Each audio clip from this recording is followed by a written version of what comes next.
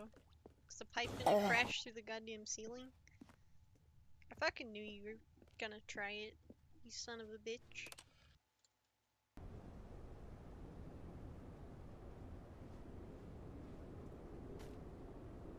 Freedom.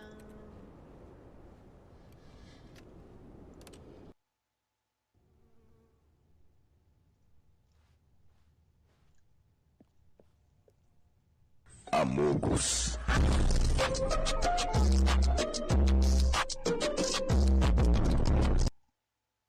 Amogus.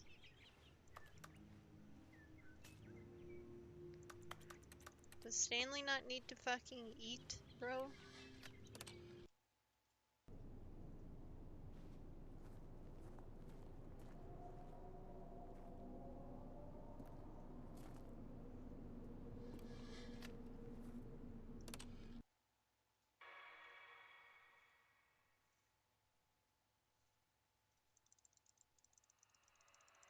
Let me out, let me out, let me out, let me out, let me out, let me out, let me out.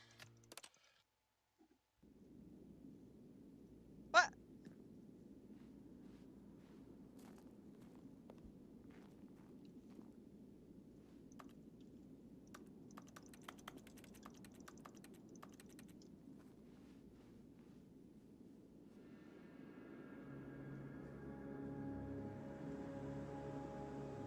Bro, what the fuck?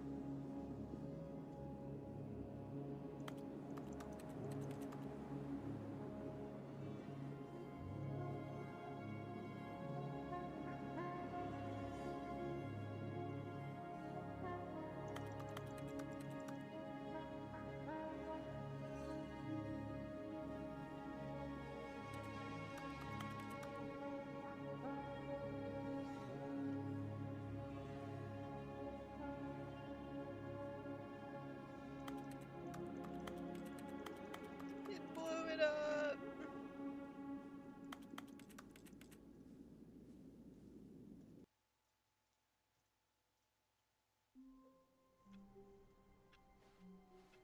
All of his co-workers were gone. What could it mean? Stanley decided to go to the meeting back room. here. Perhaps he had simply I missed wanna a go memo. back in the vent, bro.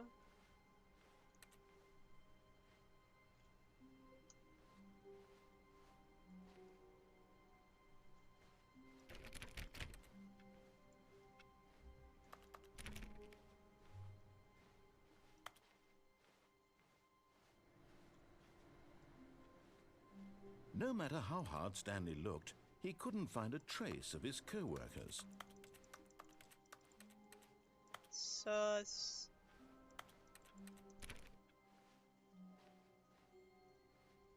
New content. Oh, good. You notice my sign. Yes, I have something very exciting to show you.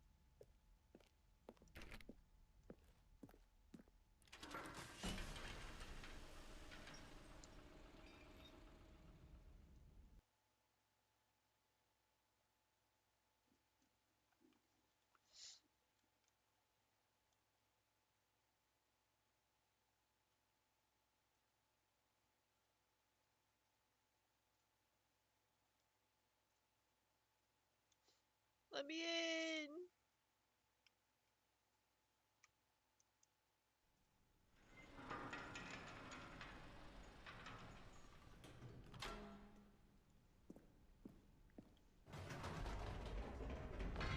You see, Stanley, I've been reflecting on the Stanley Parable and about how roundly disappointing this ultra deluxe version has turned out to be.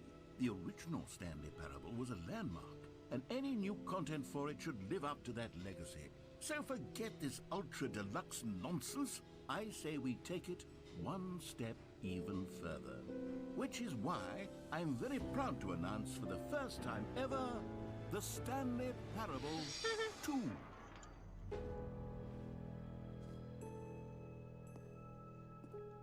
Yes, you see, isn't this far superior to a measly re-release with a few minor additions? Think of all the new territory we'll cover with a fully fledged sequel. An entirely new experience, built from the ground up.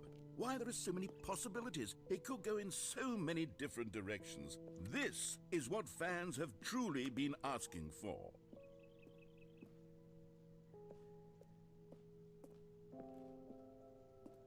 Calling it the Stanley Parable 2 is just so much catchier than Ultra Deluxe, don't you think? Ultra Deluxe? What does it even mean?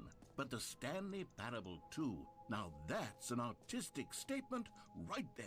It's future-oriented. It screams progress and innovation and long-term franchising potential.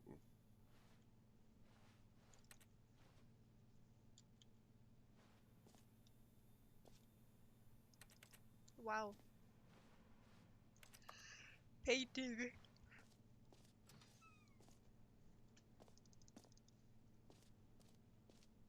No clicking.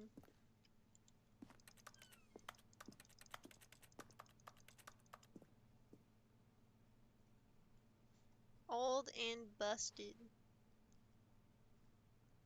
Cool red section off the chart.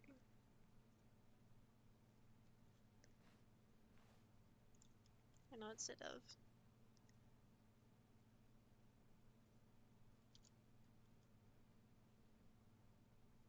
Don't talk to me before I've had my sequel.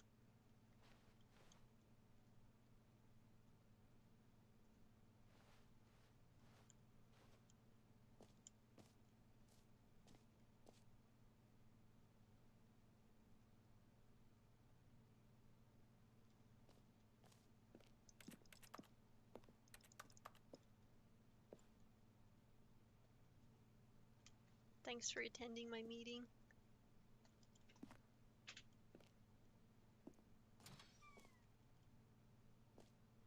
Now, to be clear, I haven't quite nailed down what exactly the Stanley Parable 2 is going to be, but let's take a look at some of the features I've been developing for it.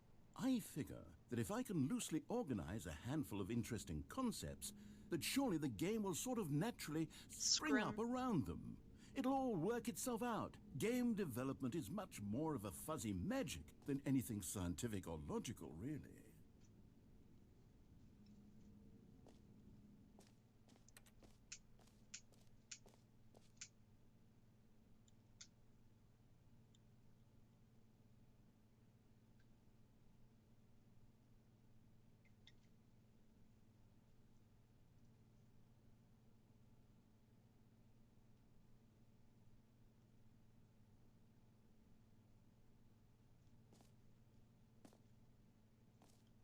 Sequels are good.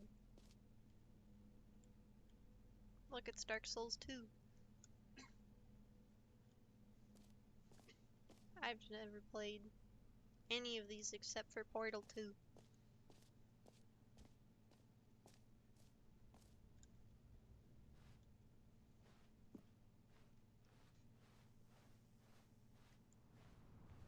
New content bus? What the fuck?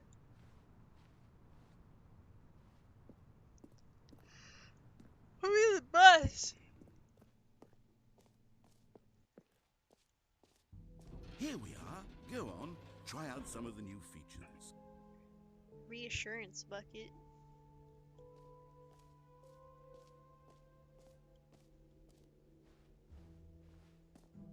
Hear my name. For the Stanley Parable 2, I asked myself, what do players really want? And of course, the first and most obvious answer is that they want to be individually recognized and validated as people. So with that in mind, my first addition to the game is this button which speaks the name of the person playing the game. Isn't that wonderful? Is it Stanley? Jim. Sorry, I should have clarified. Right now, the button only says the name Jim. But of course, in the final game, this button will say your name, whatever name that is. Here, let's have you role-play as Jim to really simulate the full experience of this feature. Just play along. I promise you'll love it. Okay, here we go. Let's take a deep breath, clear your mind, forget whoever you are, and simply become a person named Jim. I want you to imagine yourself living as Jim. Bro, this narrator needs to shut the Jim, fuck up! Falling in love and being heartbroken as Jim. Seizing all of the world's possibilities as Jim. And as Jim, watching your dreams crumble into dust. Do you feel it deeply? Are you really, truly Jim right now? If so, then please step forward and press the button. My name is Jim, and I'm gonna 360 this fucking button, and it'll say my name. Jim. Wow! Yes, you see? What a thrill! That was you! The button described you. Do it again, do it again. My name is Jim. I'm gonna press this button that will say my name, which is Jim. Jim. Ooh, it hits even harder the second time. If this were the only Wow! new feature in the Stanley Parable 2, it would still be worth the money. Jim Let's button, take a Jim break button. from the Jim button. I'm too emotionally drained from all of this personal validation. Jim. Whoa there, cowboy. Sometimes a person can be too much Jim. I'm putting the Jim button away. Otherwise, soon you'll start to lose all sense of who you actually are. Bastard.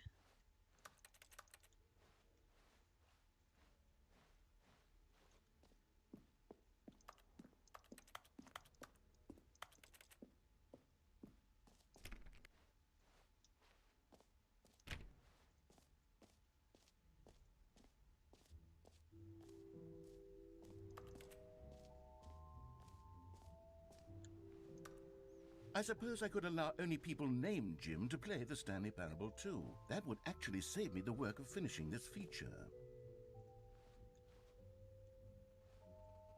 Red is the new orange.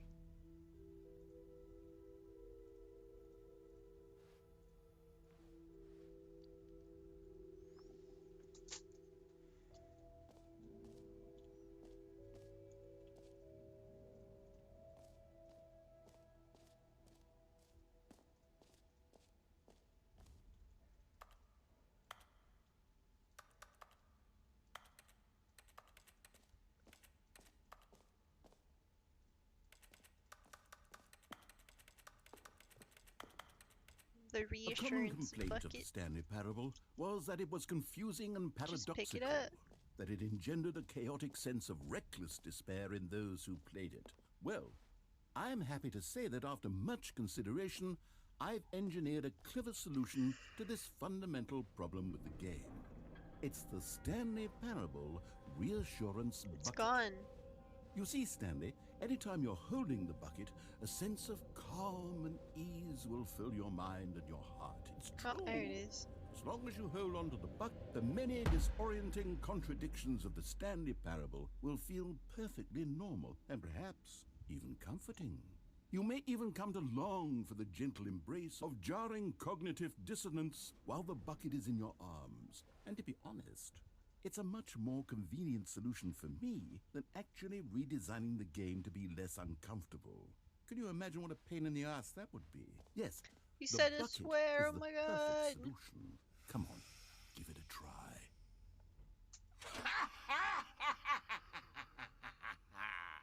Can you feel it? The glow of comfort, even in the face of crushing despair, must already be sweeping through your body. And in Steal the fact, bucket. can I say that I do believe the bucket lends you an air of charisma as well? I think that just holding it has made you the slightest bit more attractive as a person. The benefits of the bucket seem to go on and on, don't they? All this and more await you in the Stanley Parable 2.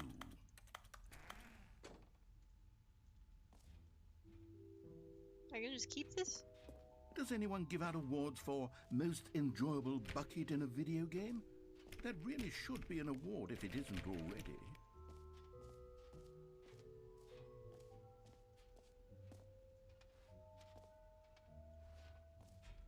Okay, I'll be honest, I haven't yet decided on this one. I think that in the new version, the office could use a bit of decoration, like balloons. But I'm undecided on Get Well Someday and Happy 12th Birthday. Which would you go with? Get well someday. You know, sometimes when you solicit another person's opinion, it makes you realize that you knew which one you actually really wanted all No. along. Happy 12th birthday, step-niece, it is.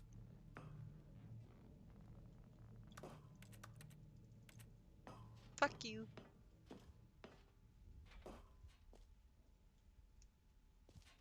Or actually, maybe I should have gone with... No, No, I've made my decision. We're moving on.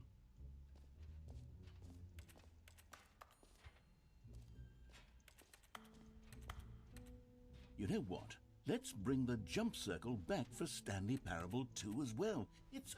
Oh, wait. You already spent all your jumps the first time we saw the jump circle. Oh well. I suppose it can just be a nice decorative piece then.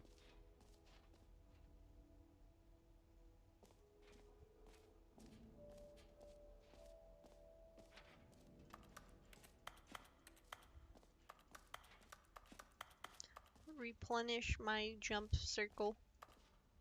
You bastard.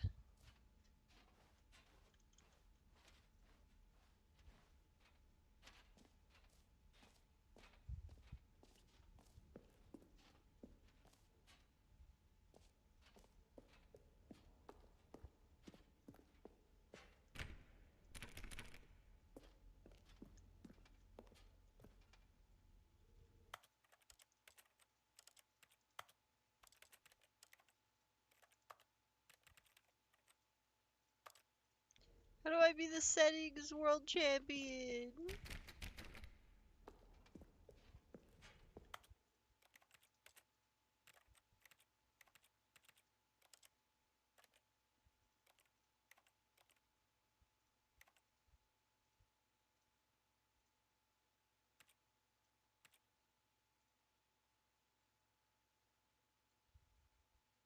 What the fuck does this mean?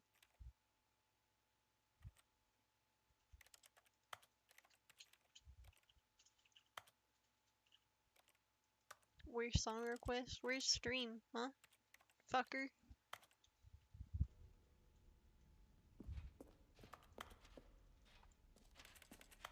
Snook, snook, snook, snook.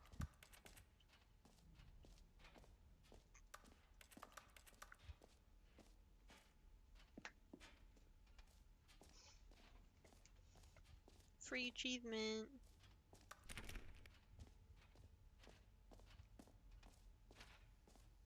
Pull the lever, receive your new achievement. No more steps. It just works. Now here's something special. You remember that broken test achievement that got left in the game on accident? Well, I'm developing a technology to simply give you the achievement. Yes, you see, you'll come to this lever, and when you pull it, the achievement will be given to you. It's as simple as that.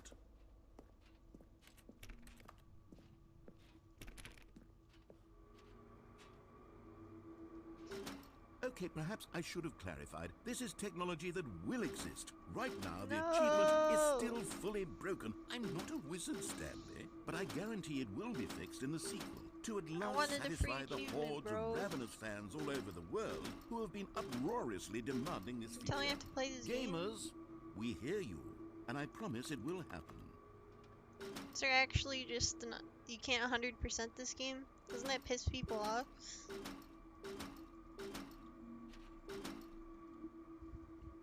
Dude, fuck this guy.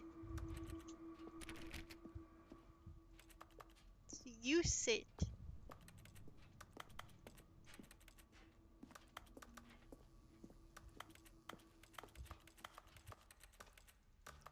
Imagine being a gamer. What else? What other exhibits haven't we seen yet? I'm not. Infinite hole.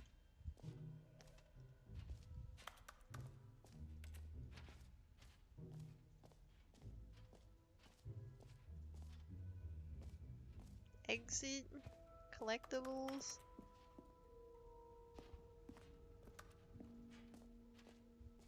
Ah, collectibles. Now it's a real video game.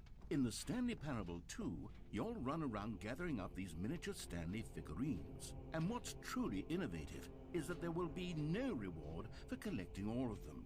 I don't want to stifle the intrinsic joy of watching a number go up. You simply collect all of them, and then you move the hell on with your unremarkable life. Bro, what the fuck?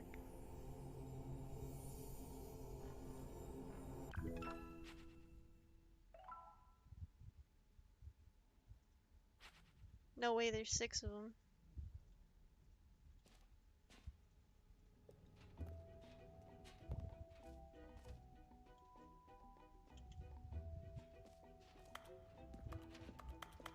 God, it really is the worst when you collect everything in a video game and then they give you a big fancy reward for it. Absolutely tragic.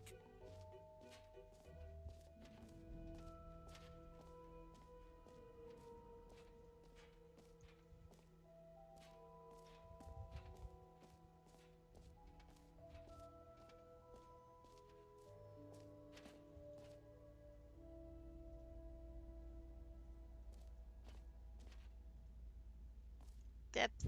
Infinite. I sure would fucking hope so. Infinite hold chart. Depth space more hole. Infinity science more falling. Question mark? It just keeps going. Does a fucking loop too, bro. Stanley, here's an idea that I'm truly fond of. It's never been done before in a video game. This is, in fact, a hole that you can fall down forever. That's right. Infinite falling. You can fall until the end of time, if you like. A stunning leap forward for video games as a medium. Why is there an up and a down? I guess I can't go up. For now.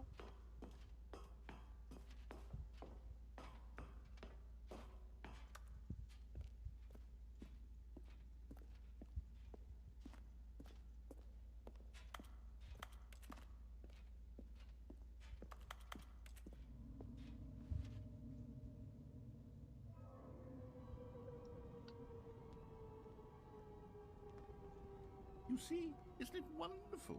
One of my more ingenious concoctions, if I do say so.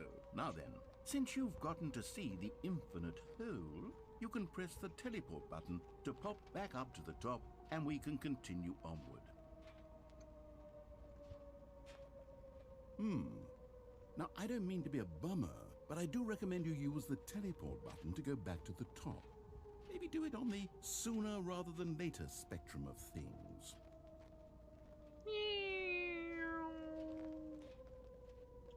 Great. Now, I'm very excited to show you even more of my ideas for the sequel.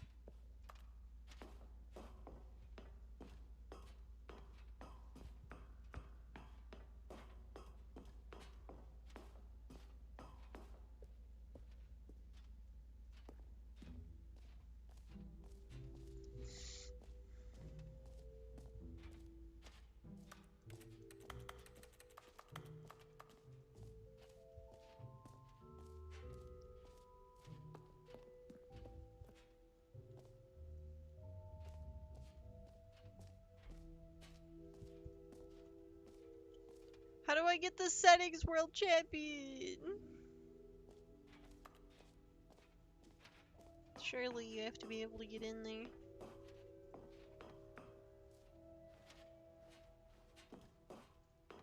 An epilogue would be fun, wouldn't it, Stanley? Yes, it would go at the end of the, well, we'll figure that out later. Sounds good, brother.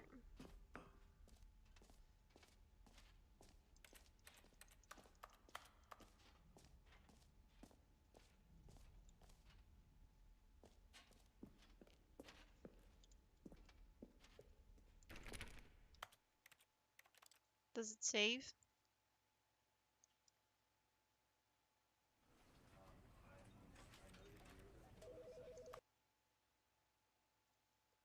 Probably not.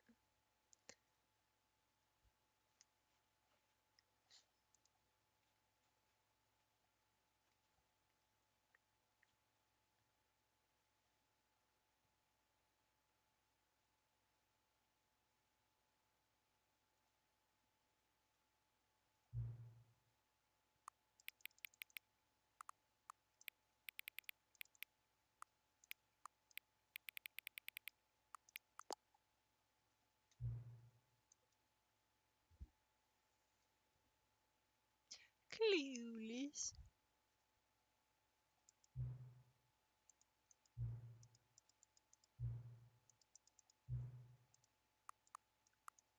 It's 420 somewhere.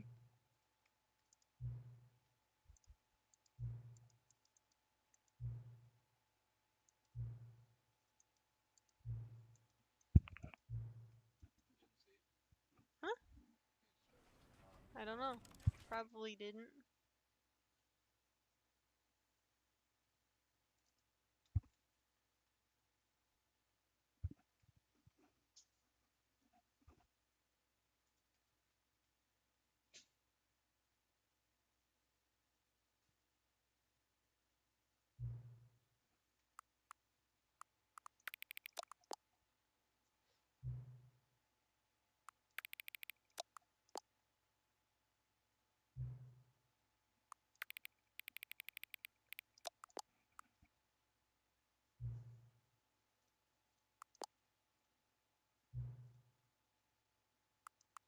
Aki Boinkle.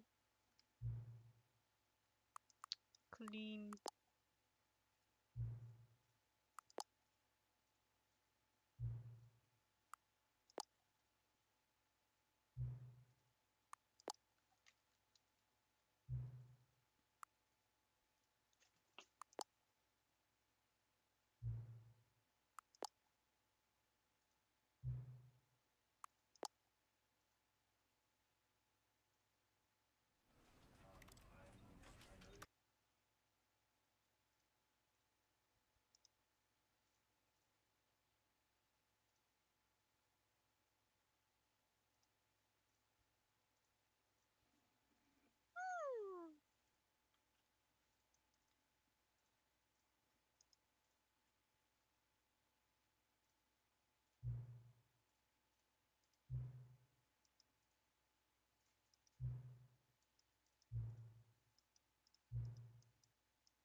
He still dies?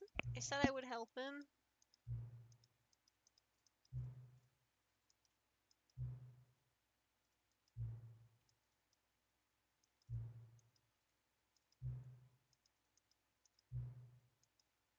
Oh.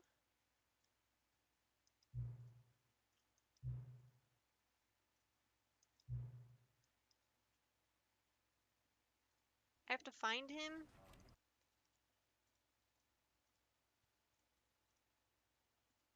This is the story. Yeah, it didn't save. All of his co-workers were gone. Unlucky. What could it mean? Stanley decided to go to the meeting room. Perhaps he had simply missed a memo.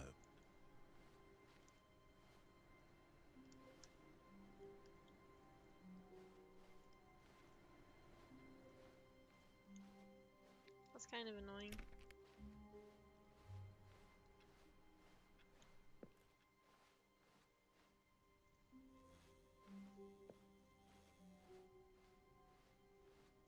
When Stanley came to a set of 2 open doors, this was not the correct way to the meeting room, and Stanley knew it perfectly well. Perhaps he wanted to stop by the employee lounge first, just to admire it. Ah, yes, truly a room worth admiring. But eager to get back to business, Stanley took the first open door on his left. Stanley was so bad at following directions, it's incredible he I wasn't don't want to 5 go through years all ago. that shit again to get there. Look, Not Stanley, right I now. think perhaps we've gotten off on the wrong Can I die? foot here.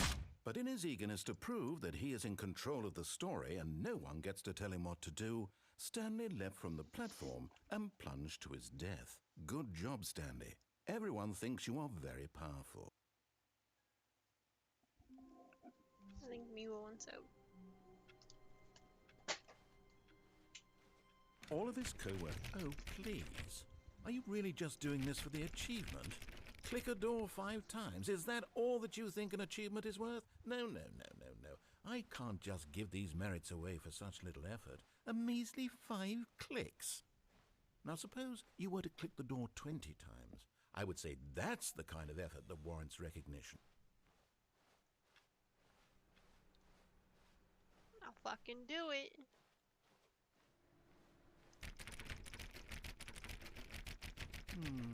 I have to say, I'm still not feeling the satisfaction of witnessing true effort for a noble cause. Perhaps 50 clicks will do it. Yes, almost certainly 50 clicks.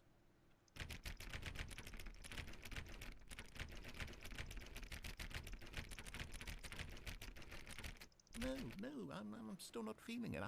I want this achievement to have meant something. It has to be a true reward for valiant effort. I want to see some hustle, Stanley. I want to see commitment, a willingness to go all the way, no matter what the cost. Why don't you go put 20 clicks into door number 417?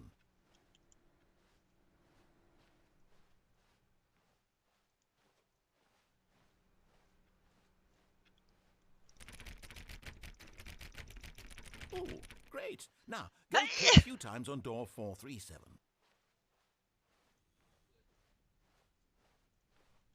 Where is When it? Stanley came to a set of 2 open doors, he entered the door, and this was not the correct way to the meeting room, and Stanley knew it perfectly Thanks. well. Perhaps he wanted to stop by the employee lounge first, just to admire it.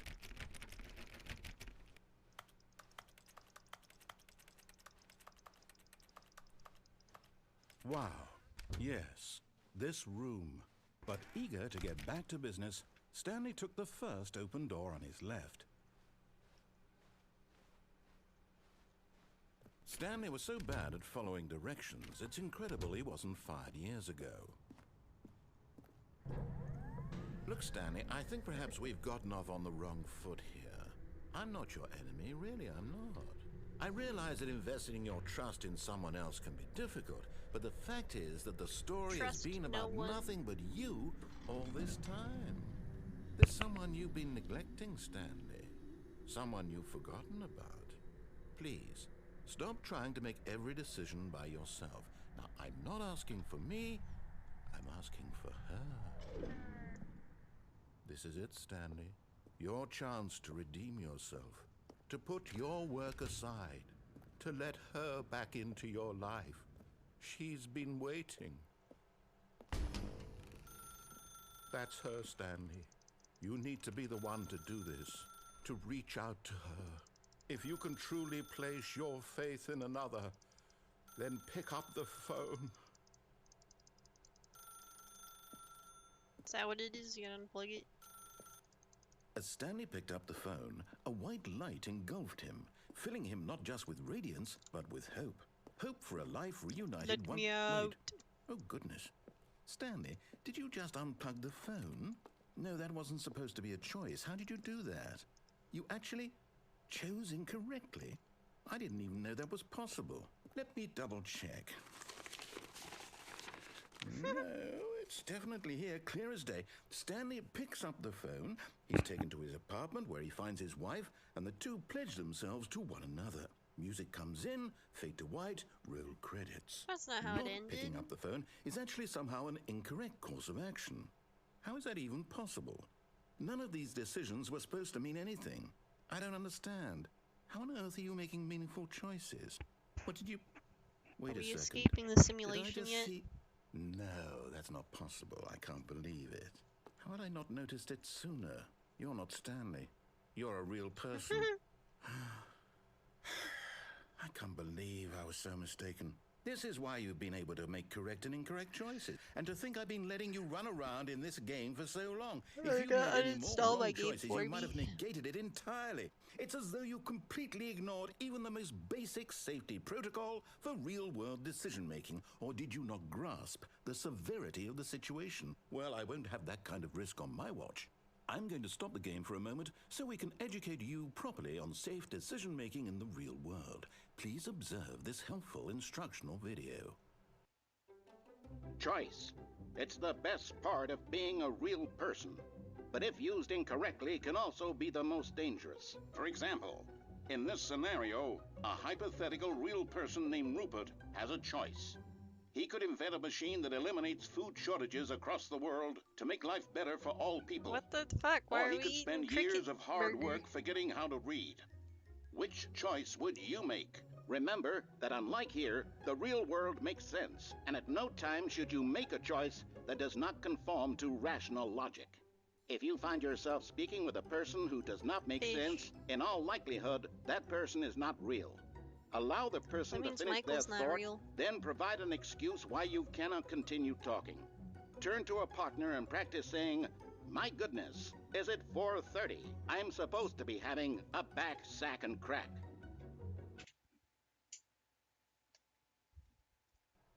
Excellent. Making choices on a regular basis is the best part to a healthy decision-making process. Most medical professionals recommend making at least 8 choices per day. Do you make more than 8? Less? And finally, if you begin to wonder if your choices are actually meaningful and whether you'll ever make a significant contribution to the world, just remember that in the vast infiniteness of space, your thoughts and problems are materially insignificant, and the feeling should subside. At this time, your instructor will guide you in an exercise to test and reinforce the material covered in this video.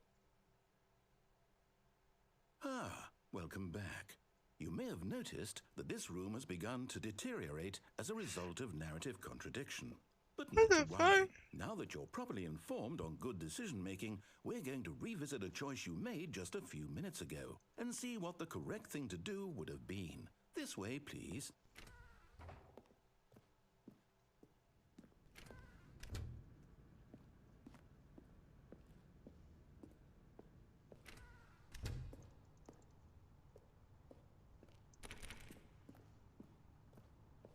They're making me go back? Now that we know your choice is meaningful, we can't have you jumping off the platform and dying. No. Imagine the main character dying senselessly halfway through the story. That story would make no sense at all. We just need to get you home as soon as possible before the narrative contradiction gets any worse. Unfortunately, it seems this place is not well equipped to deal with reality.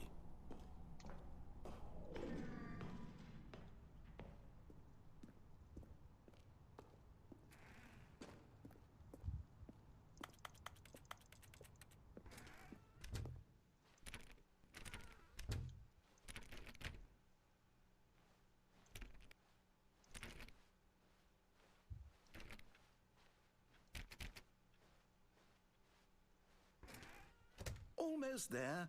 You'll take the door on the left, back to the correct ending, the story will have resolution once again, and you'll be home free in the real world.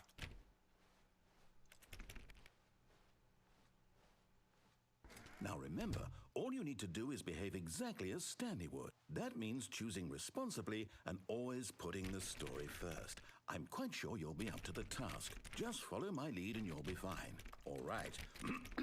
When Stanley came to a set of 2 open doors, he entered the door on his left.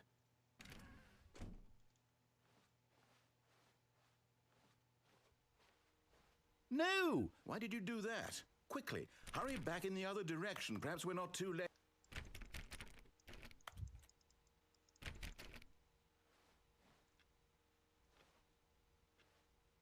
It's like a Psychonauts level now.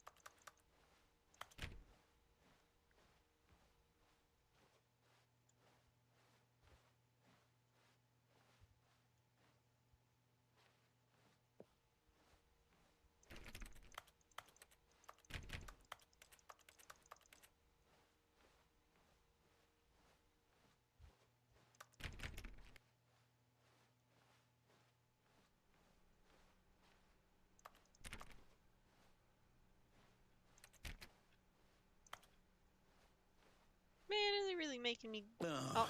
It's ruined. I can't believe, after everything we talked about, that my story, you've destroyed my work. Why? For what? What did you get out of that? What did you think was so special about seeing the game undone? Left here like so much garbage. It's worthless now. And what am I supposed to do? Even if there were a way to continue, would it be worth it? To know that my story is now incorrect? How can I go back to that? I can't erase that knowledge. I'll have to live with it forever, reliving its impossibility forever. I couldn't live that way. Is it better to shut the game down entirely? To willingly destroy all of my work? I don't know. What's the answer? What do I do? What do I do? What do I... No, I have to. I have to shut the game down. I have to. I have to.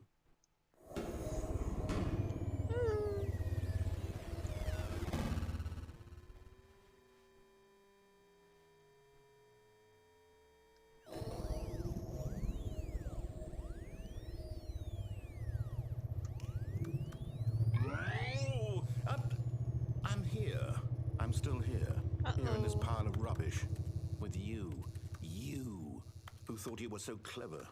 Now look where we are. My entire game is destroyed. It was the only thing in the world that was mine, and you'd run it into the ground. What, did you think that would be funny? You just had to see? Didn't I impress upon you how important it was to be like Stanley? He actually knows how to do what I tell him to. He understands that if I say to do something, there's a damn good reason for it. That thought hadn't even occurred to you, had it? That there's a world outside of you? You're a child. Oh, my story. If you'd just gone through the door on the left, you would have seen it. There was a whole underground facility. You would have destroyed it and been victorious. It would have been so Already perfect. done it. I worked so hard on it. I tried so hard to make... behave exactly as Stanley would. That means choosing responsibly and always putting the story first. I'm quite sure you'll be up to the task. Just follow my lead and you'll be fine. All right. When Stanley came to a set of 2 open doors, he entered the door on his left. No! Why did you do that? Quickly, hurry back.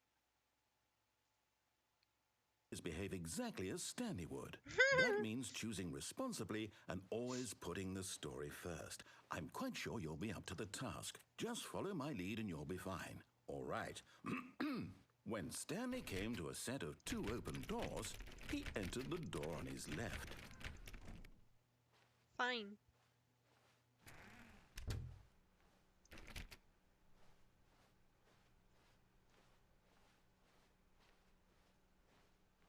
Yet there was not a single person here either. Feeling a wave of disbelief, Stanley decided to go up to his boss's office, hoping he might find an answer there. No broom closet.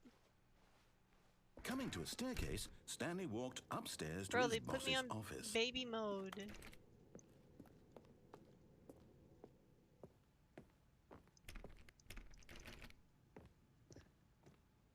What the fuck?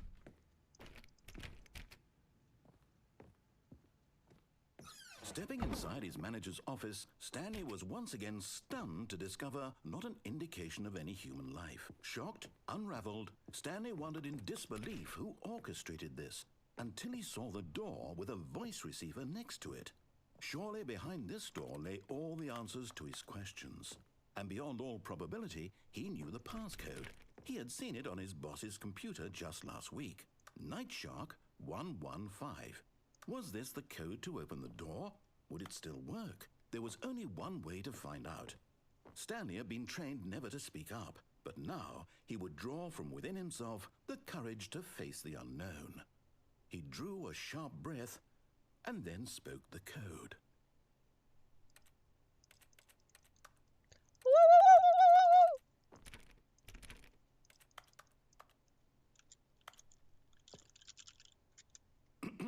Stanley spoke the code. Night Shark 115. He spoke it into the receiver, right there on the wall. I'm speaking. I'm sorry, is there a problem? You didn't mishear me, did you? Please speak the code into the receiver. Otherwise, we can't get on with the story. This is a crucial step. I don't want to say it. What if you play this game with no mic? Okay, fine, you're not gonna do it, but you know what? It's pretty humiliating to bring you this far, only for you to suddenly decide you have better things to do. I asked you for this one single thing, for your respect. Night Shark 115. The kind of respect Stanley shows for his choices. He knows what it means to I take have a no story will. seriously. I'm a woman. If you didn't want to see what I had to show you, then why did you come here? You had a choice, you know. You could have gone Stanley's through the door a on the right. man. You could have done whatever the hell can't you say wanted it. over there. They'll Why did know. you come this way? Speak. Say something to me. Explain yourself, you You're a coward. pussy. You... When Stanley came to a set of 2 open doors, he entered the door on his left. What? Stanley? Hello? Are you... Is everything okay? Stanley, please. I need you to make a choice. I need you to walk through the door. Are you listening to me? Can you hear me? Is everything all right? Stanley, this is important. The story needs you. It needs you to make a decision. It cannot exist without you. Do you understand me? Whatever choice you make is just Aww. fine. They're both correct. You cannot be wrong here. We can work together. I'll accept whatever you do. I simply need you to take that step forward, please. Choose. Do something. Anything. This is more important than you can ever know. I need this. The story needs it. So, you hear me? Are you there? Are you listening to this? Stanley, are you there? Okay. This is so It's sad. okay, I can wait. You need time to decide. Time to make sure your choice is correct. That is the best choice. That's all right. I'll wait for you to decide what's the right thing to do. Take as much time as you need.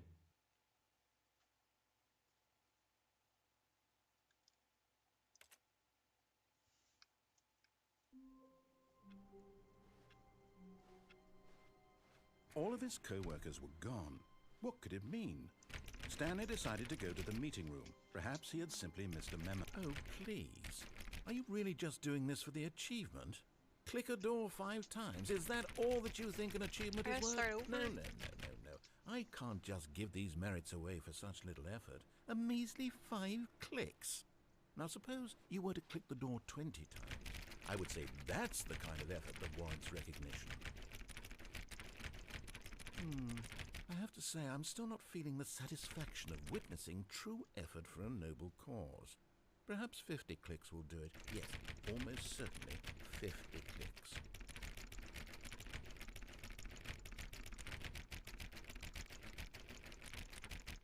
No, I'm still not feeling it. I want this achievement to have meant something. It has to be a true reward for valiant effort. I want to see some hustle, Stanley. I want to see commitment, a willingness to go all the way, no matter what the cost. Why don't you go put 20 clicks into door number 417? Where is that?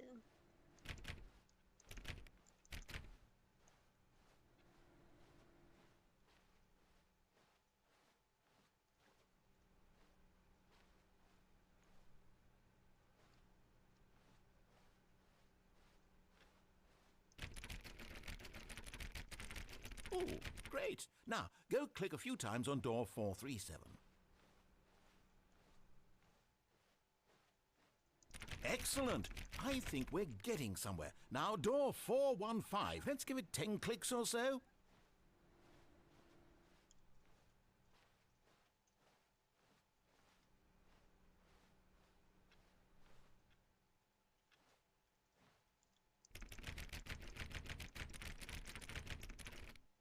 I forgot what door you wanted me to click.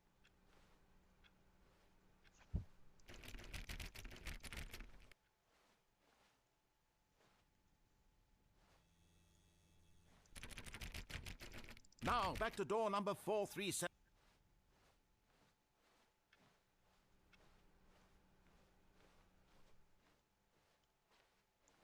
Let's see. How about you click on, well, I don't know, the copy machine? All right, back to room 417. I'm really feeling it now. I think we're getting somewhere. Okay, now go climb on employee 419's desk.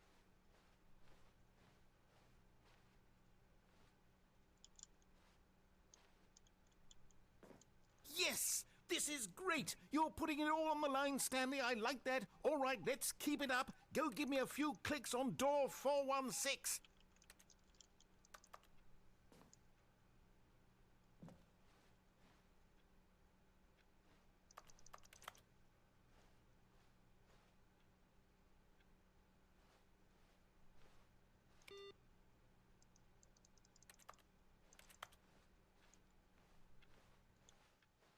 Four 416.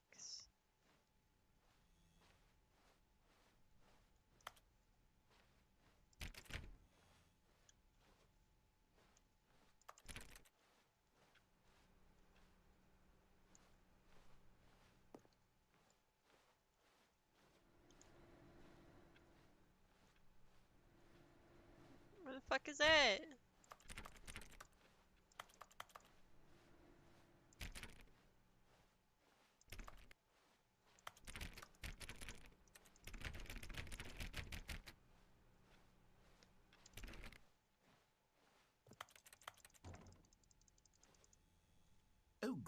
You notice my sign. Yes, I have something very exciting to show you.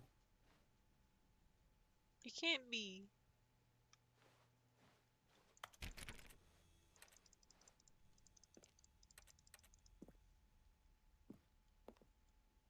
Oh, We've almost got it! Now the copy machine do that one again! do that one again.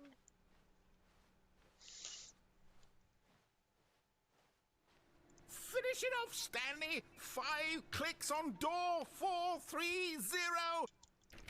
Yes! We did it! Oh, wow. That felt amazing.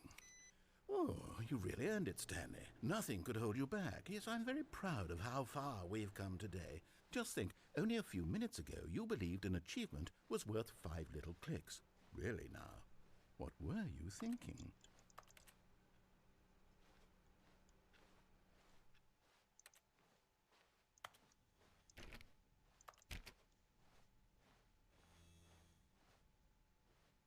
Climb on a desk and out the window? I don't think...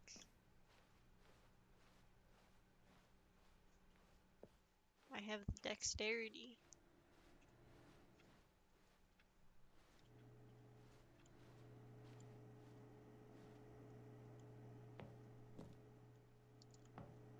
Oh. That's weird. At first, Stanley assumed he'd broken the map until he heard this narration and realized it was part of the game's design all along. He then praised the game for its insightful and witty commentary into the nature of video game structure and its examination of structural narrative tropes. So, now that you're here, what do you think? Isn't this a fun and unique place to be? Why don't we take a minute just to drink it all in? Flashbang out! Okay, I'm over it now. What do you think? Are you sick of this gag yet?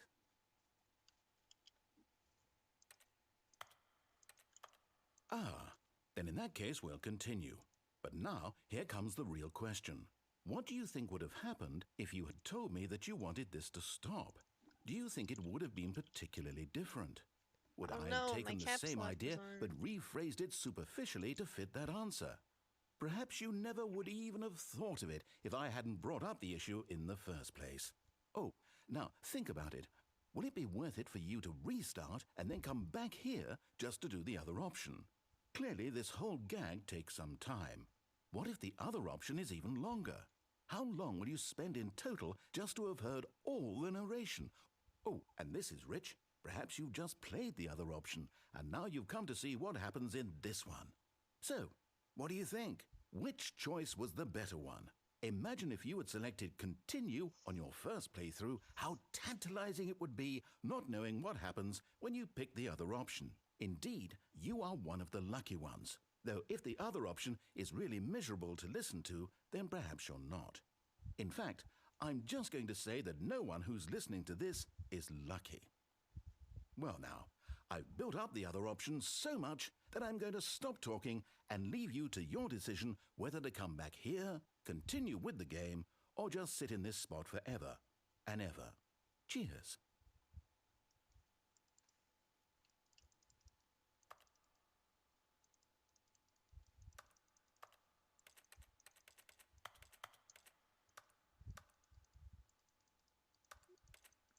Am I supposed to restart the fucking thing? Send me back, you coward.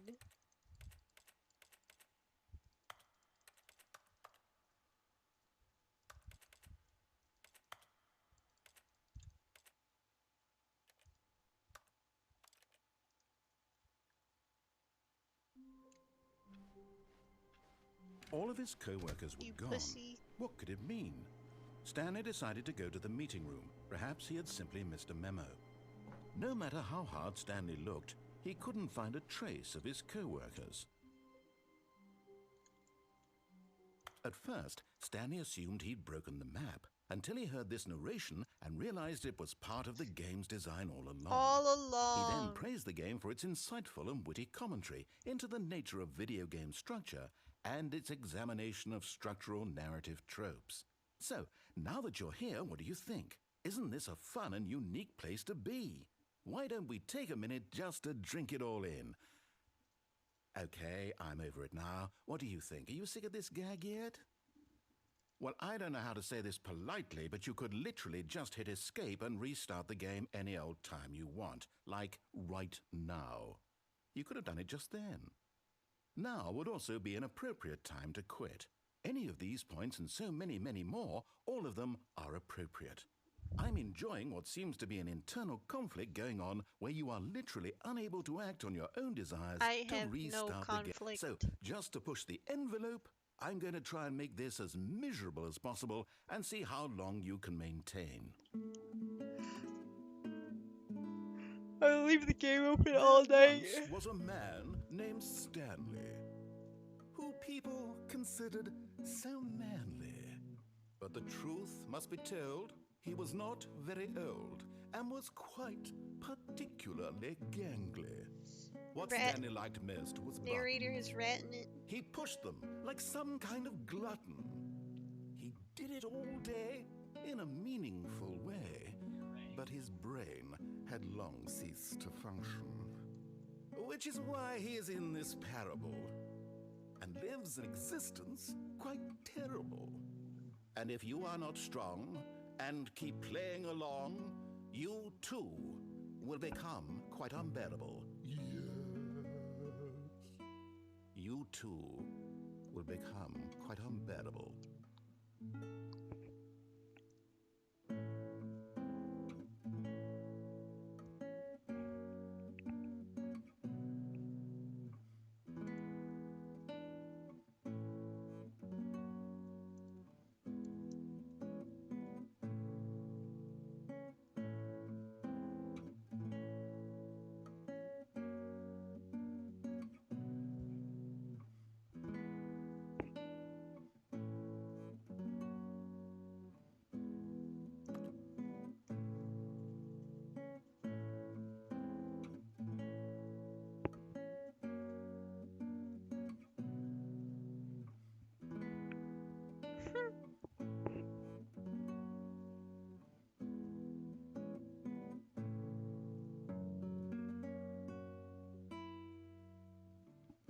My anime girl really does look like the me girl, huh?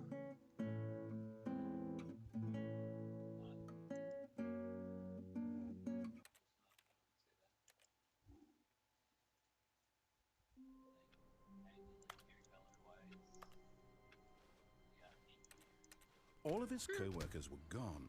What could it mean? Stanley decided to go to the meeting room. Perhaps he had simply missed a memo. Oh, good. You noticed my sign. Yes, I have something very exciting to show you.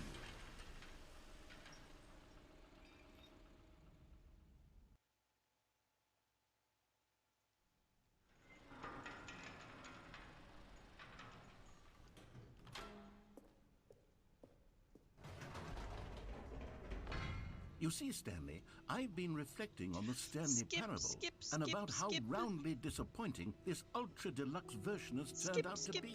The original Stanley Parable was a landmark, and any new content for it should live up to that legacy. So forget this ultra deluxe nonsense. I say we take it one step even further.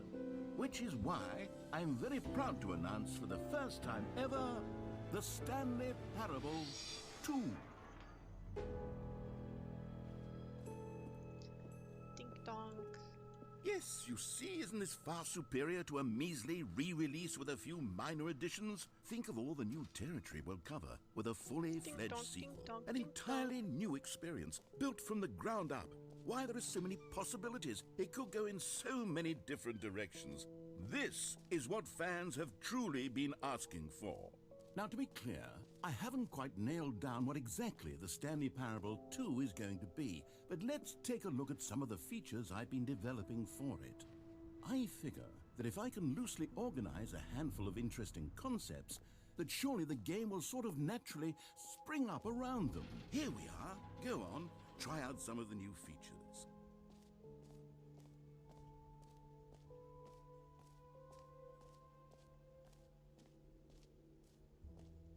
Okay, I'll be honest, I haven't yet decided on this one.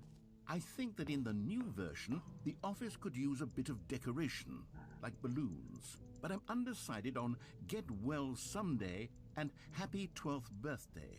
Which would you go with? You know, sometimes when you solicit another person's opinion, it makes you realize give me the that you other knew which one you balloons. actually really wanted all along. Yay! Get Well Someday it is. Get well someday.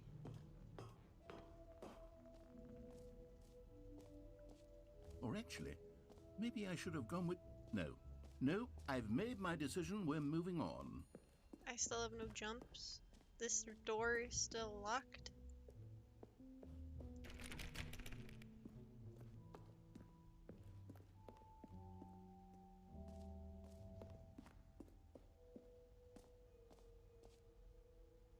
You know what?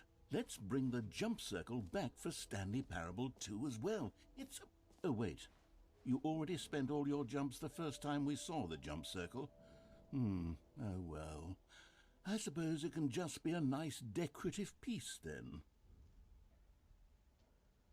Calling it the Stanley Parable 2 is just so much catchier than Ultra Deluxe, don't you think? Ultra Deluxe? What does it even mean? But the Stanley Parable 2, now that's an artistic statement right there. It's future-oriented. It screams progress and innovation and long-term franchising potential.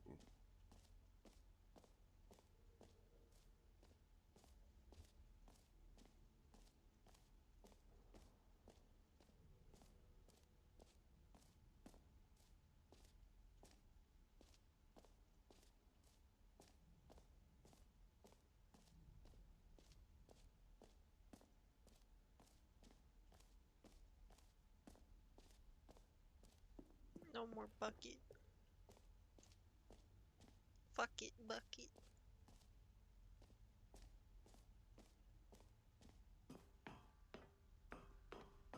An epilogue would be fun, wouldn't it, Stanley? Yes, it would go at the end of the, well, we'll figure that out later. For the Stanley Parable 2, I asked myself, what do players really want? And of course, the first and most obvious answer is that they want to be individually recognized and validated as... Sorry, I should have clarified. Right now, the button only says the name Jim. But of course, in the final game, this button will say your name, whatever name that is. Jim? Here, let's have you role play You've as already Jim won. to really You're basically simulate the full playing the second experience of game. this feature. Just play along. I promise you'll love it. Okay, here we go. Let's Narrator, take a deep breath, let me clear play your the mind, fucking game. forget whoever you are, and simply become a person named Jim. Whoa, hold on. I wasn't finished setting up the backstory. If you don't properly roleplay as Jim, then you'll never understand the impact of this button. Otherwise, it's just a stupid button that says somebody else's name. Okay, My name is we're doing it Jim. again, and this time let me finish first. Now, allow yourself to become Jim. All right, Jim. fine, whatever. It's just a meaningless button that says Jim. Are you happy now? Get out of here. I'm done with this button. Why don't you go humiliate me in front of a different feature that I worked very hard on? See, if you'd only played along, that would have been your name the button says, but no. Instead, I can't even think about it. I'm taking the Jim button away.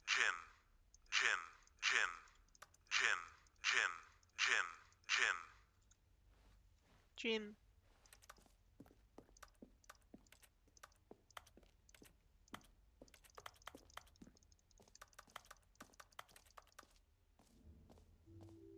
Maybe I'll only let people named Jim play the Stanley Parable 2. They Oh my God, would it's the appreciate Jim what button. I've created here.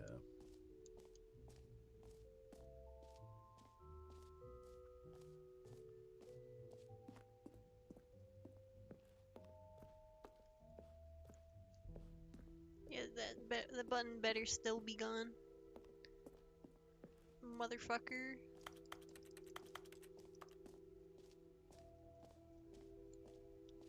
Oh yeah.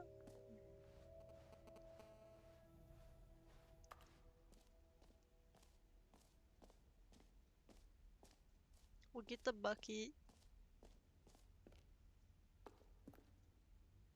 A common complaint of the Stanley Parable was that it was confusing and paradoxical.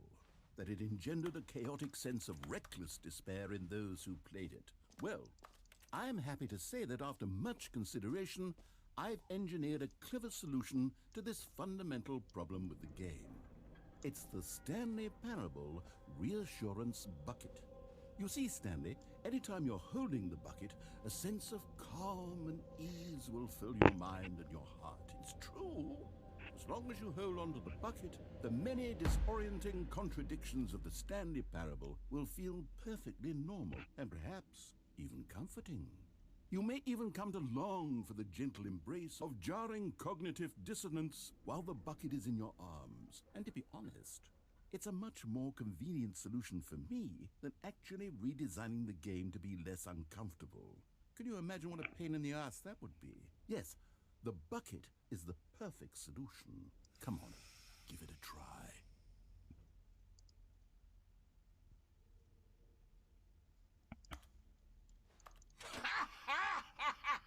Bucket. Can you feel it? The glow of comfort, even in the Bucket face acquired. of crushing despair, must already be sweeping through your body. And in fact, can I say that I do believe the bucket lends you an air of charisma as well? I think that just holding it has made you the slightest bit more attractive as a person. The benefits of the bucket seem to go on and on, don't they? All this and more await you in the Stanley Parable 2.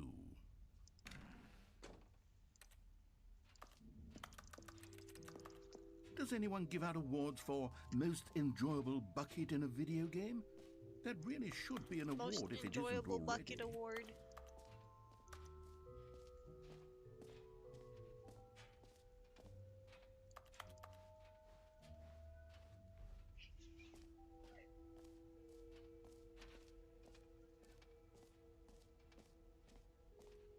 Uh-oh.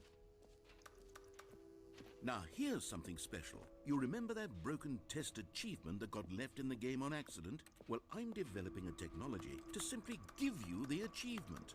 Yes. Okay, perhaps I Good should have thing my clarified. bucket This is keeps me technology that sane. will exist. Right now, the achievement is still fully broken. I'm not a wizard, Stanley, but I guarantee it will be fixed in the sequel to at last satisfy the hordes of ravenous fans all over. Gamers, The we bucket's hear the you, only thing and I keeping me promise it together. will happen. What else? What other exhibits haven't we seen yet? I've been here already.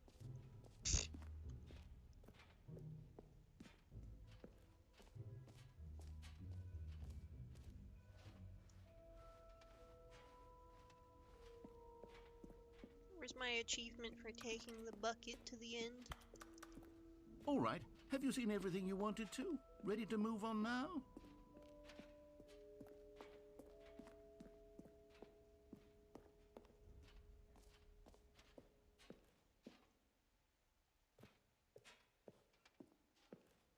So, Stanley, what do you think?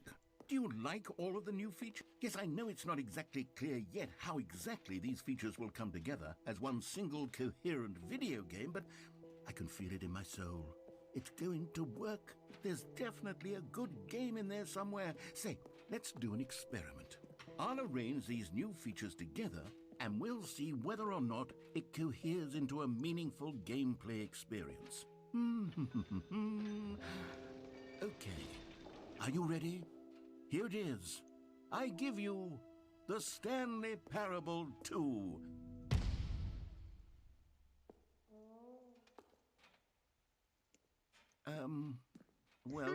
I mean, there's potential here, right? They got a It's hole? Sort of.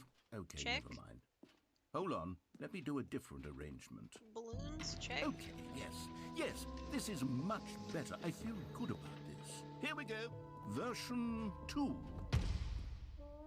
2 holes. Who am I kidding, Stanley? This isn't a coherent video game at all. It's a lot of gags. Jump circle is And I the do hole. very much enjoy creating gags, but they don't add up to anything. I wanted more than anything to create a sequel that would capture Only all the Overwatch magic 2 of the had this first many new game. features. I wanted fans to love it. No matter how good these They have gags tons of are, they new won't stand on features, their like own. They would ass need the removed, structure and the gameplay of the original. Wait, maybe that's it. I can take the original Stanley Parable and Less simply, CC? well, insert a few of my new features into it. Tastefully, of course. With respect. with care for the vision and integrity of the original game. Would it possibly work? I suppose it could, but it would need a really, really tremendous You don't like the title crust screen. on A cheesecake? title screen that says with That's bold and a uncompromising heinous conviction, "This is That the shit is literally Stanley just like graham Parable 2." crackers. Let me see if I can whip something up. All right, perfect. Go ahead. Take a look.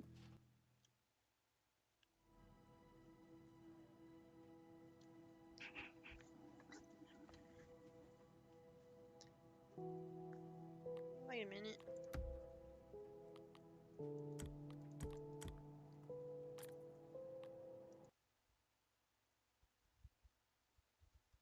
There better be holes. This is the story. Oh my god, we got All balloons! of his co-workers were gone. What could it mean? I think Stanley the crust decided on to go to the cheesecake meeting is room. good. Perhaps he had simply missed a memo.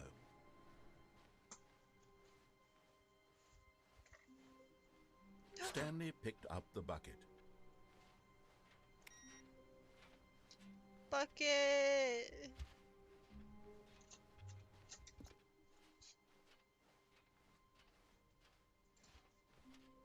Stanley clutched the bucket tightly to his chest and entered the door on his left.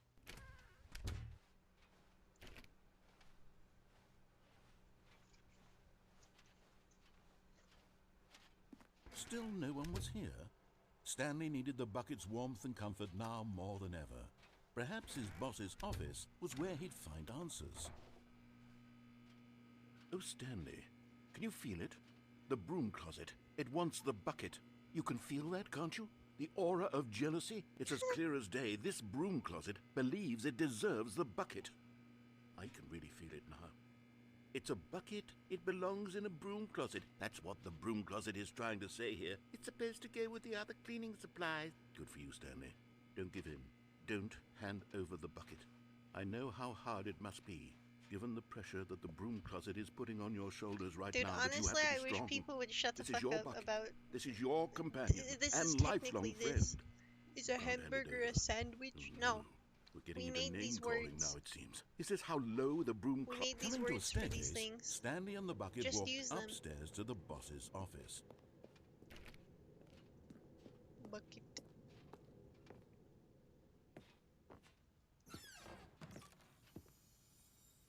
You found one of them. One of the miniature Stanley figurines. Remember, no reward for collecting all of these, only the intrinsic pleasure of a job well done.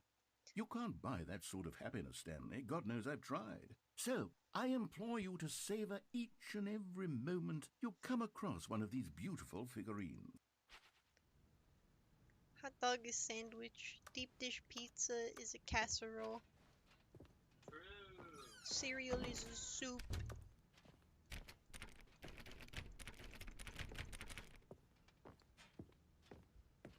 Stepping Shut into the his fuck up, manager's shut the office, fuck up, shut Stanley the was fuck once up. again stunned to discover not an indication of any human life. Crushed by the weight of this revelation, Stanley may have broken down into an emotional dumpster fire if not for the soothing presence of the bucket. Even now, in his darkest of hours, did the Cereal bucket's is warmth and cereal. guiding light pierce the dark clouds of confusion and chaos. It would be with him always. The bucket would, and he knew it. The two of them were inseparable. At this point, I love the Stanley was so bucket DLC. absorbed in the tender spiritual connection he shared with the bucket that he didn't notice the keypad behind the boss's desk. Nor in his bliss of simply being near the bucket did he have any notion that the PIN number for the keypad was 2845. But Stanley guessed the correct code by sheer luck. Was it that the bucket knew all along? Was the bucket did guiding know. him? Yes, this is certainly the most logical explanation.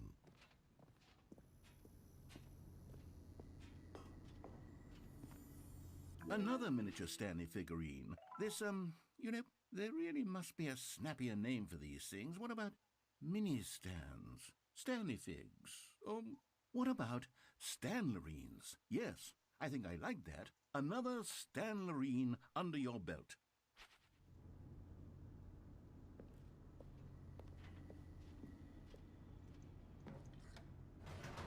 Stanlerines. I want to make figurines so bad. I want to make massive clay badongadongas. The elevator raced downward, plummeting towards an unknown fate. It would be all Stanley could do to But I'm keep not allowed himself to start together, new if not for projects the bucket. Soothing him, until I comforting finish him, my other projects. reassuring that in this darkest moment of uncertainty, he would be all right. The bucket is here for you, Stanley. Everything will be fine. The fuck do you mean, clay resident sleeper? Stanley and the bucket walked straight ahead through the large door I'm not that read 3D fucking Mind modeling, bro. Control Facility. Do we escape with the bucket or do we freedom with the bucket? What does the bucket deserve?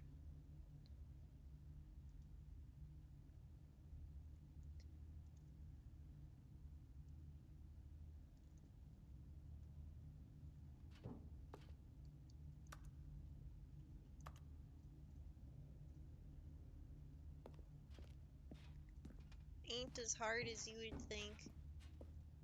I just don't wanna. If I wanted to 3D model shit, I would just 3D model shit. The lights rose on an enormous room packed with television screens. What horrible secret did this place hold? Stanley and the bucket both wondered to themselves.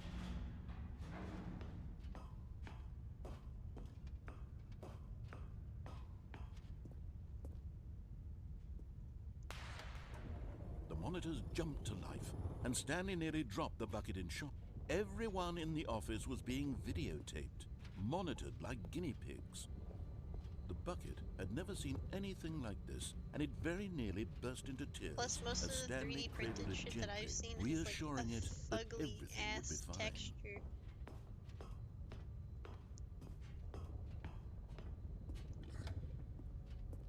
Was the bucket under the mind control facility's influence as well? Had the bucket been told to do things it didn't wish to do? What kinds of things does a bucket want to do or not want to do in the first place? These questions raced furiously in Stanley's feeble mind. No! He screamed into the bucket. He couldn't accept it. His own life in someone else's control, never! He squeezed the bucket tighter. His one friend in the entire world. At this point, he could trust no one except for the bucket.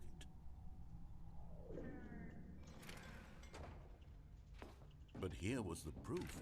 The heart of the operation. Controls labeled with emotions, happy or sad or content. Walking, eating, working, all of it monitored and commanded from this very place. And as the cold reality of his past began to sink in, Stanley decided that this machinery would never again exert its terrible power over another human life. For he and the bucket would dismantle the controls for good. To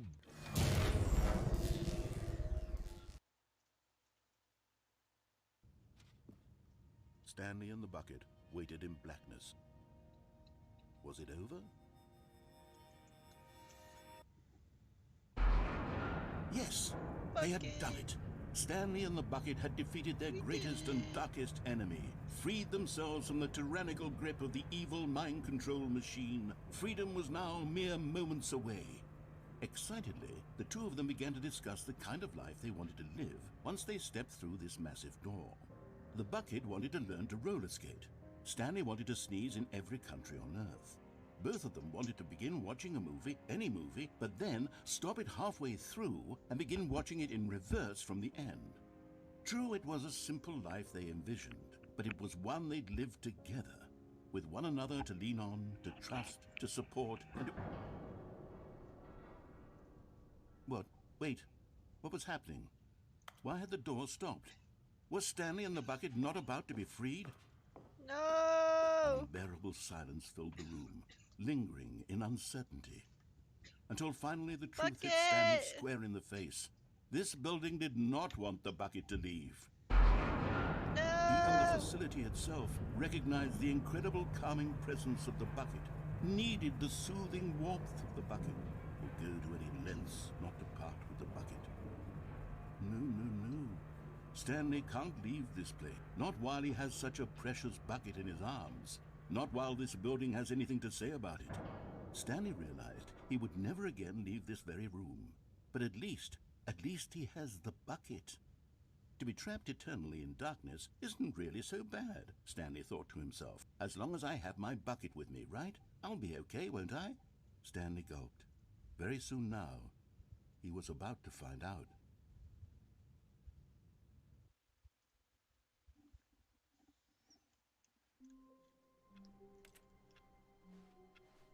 All of his co-workers were gone. What could it mean? Stanley decided to go to the meeting room. Perhaps he had simply missed a memo. Stanley lifted the bucket into his arms, and a wave of comfort rushed over him.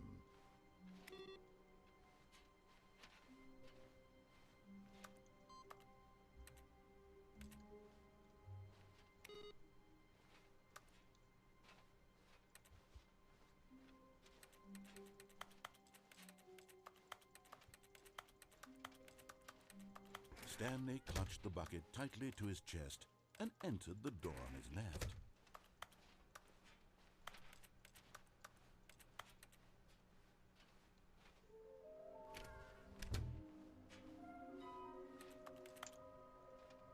Bottom text! Bottom text!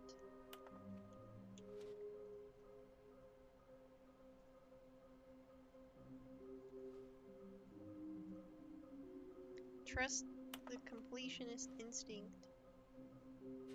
There will be a reward. Stop kidding yourselves.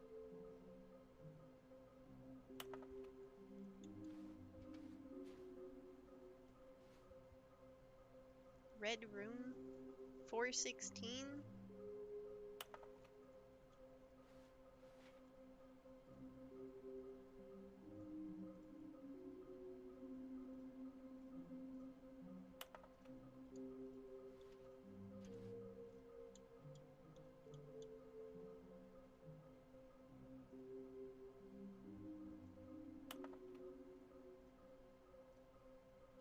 Porcelain surface and a dark area behind a very warm place. The fuck?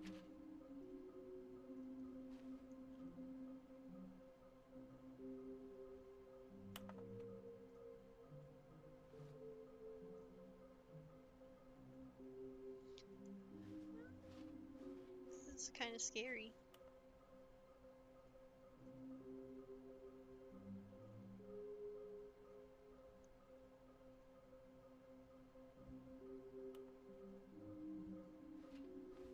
Plank?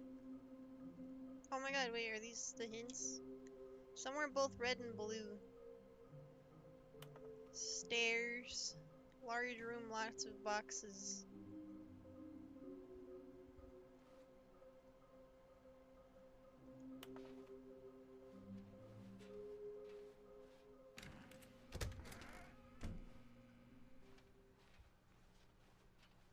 Coming to a staircase, Stanley and the bucket walked upstairs to the boss's office.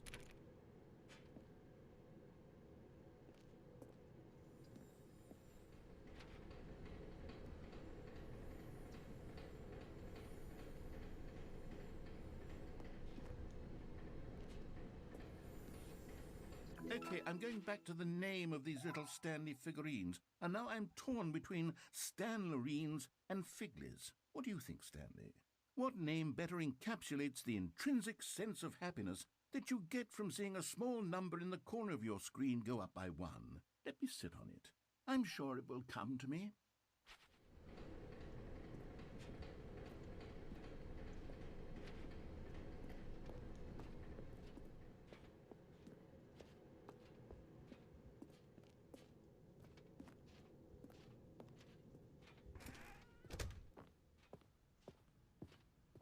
Stepping into his manager's office, Stanley was once again stunned to discover not an indication of any human life.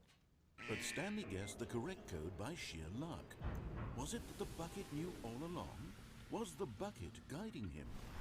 Yes, this is certainly the most logical explanation.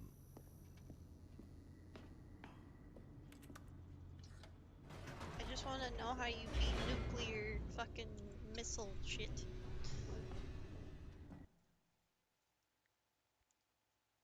Don't tell me yet, but man, what the fuck? Stanley and the bucket walked straight ahead through the large door that read Mind Control Facility. Although this passageway had the word escape written on it, the truth was that at the end of this hall, Stanley and the bucket would both meet a violent death. The door behind them was not shut. Stanley and the bucket still had every opportunity to turn around and get back on track. At this point, Stanley and the bucket were knowingly walking forward into a very painful death for each of them. Let's go, bucket. Ride or die forever.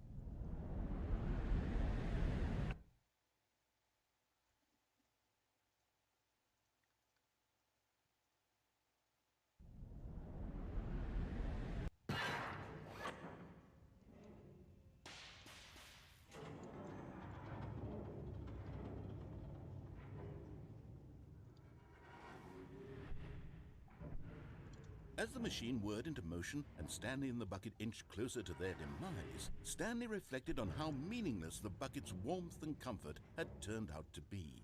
To be sure, it puts the mind and the soul at ease to embrace the bucket, but what use is a sense of ease when you're about to be crushed to death? This is what Stanley thought to himself, and he sort of kicked himself for wasting so much time carrying a bucket everywhere. Farewell, Stanley.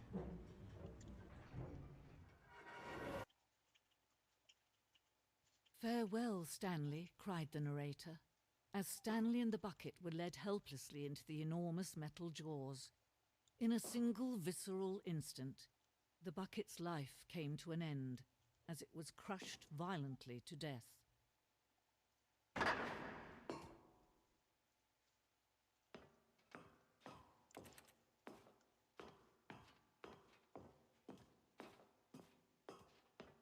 It was a shame, the death of such a magnificent bucket. It's true that all buckets are radiant in their own way, but this one stood above the rest. It was a glorious bucket to behold. Where is he?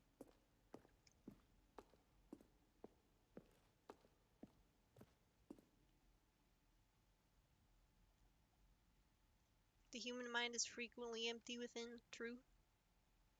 Cavernous void. But through use of the exhibit in front of you, the mind becomes full and enriched and substantiated. Knowledge of the bucket and its history is the only true knowledge we really have. Will you take what you learn out here with you into the world? Will you accept with an open mind what may be challenging about the information in this exhibit? Will you change the lives of yourself and your loved ones as a result of this exhibit, or will you turn a blind eye and continue to live as you were, in ignorance and darkness? We worship the bucket. Can you see how arrogant it was for Stanley to take a bucket like this and to claim it for his own? Can you see the hubris that blinded him? Can you see that the bucket is far more noble than Stanley will ever be in his short life? This is definitely more than 25 buckets. You can't tell me this is 25 buckets.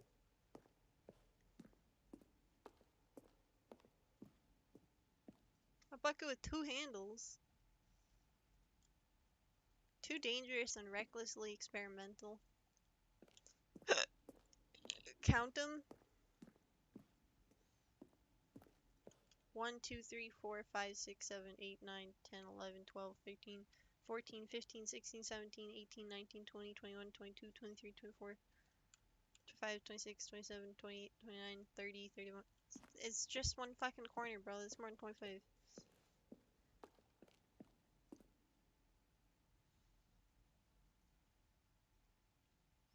Does bucket commit war crime? Stress bucket? Copium equals holes.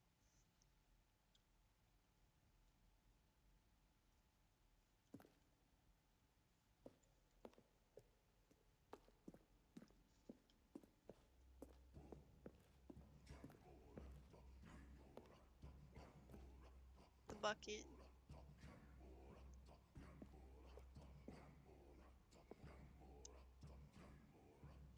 Buckets predate the existence of mankind.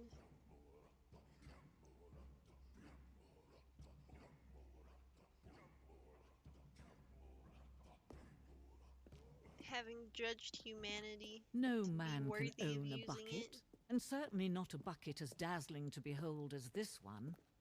It is man who should kneel before the bucket.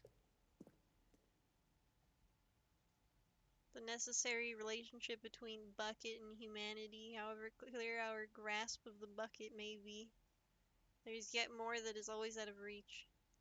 This distance inevitably is for our own good. Is that the hole, bro?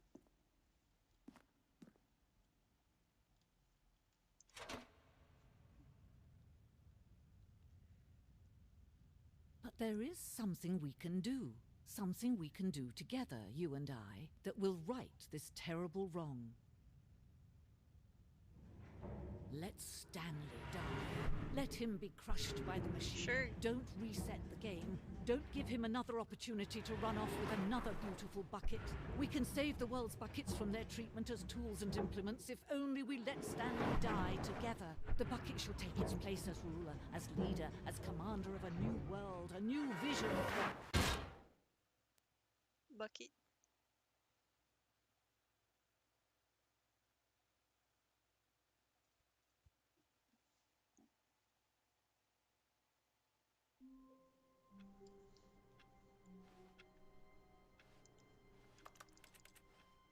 Already this was uncomfortable, and Stanley decided that as soon as he found a new space he felt safe in, that he would never leave it again in his life.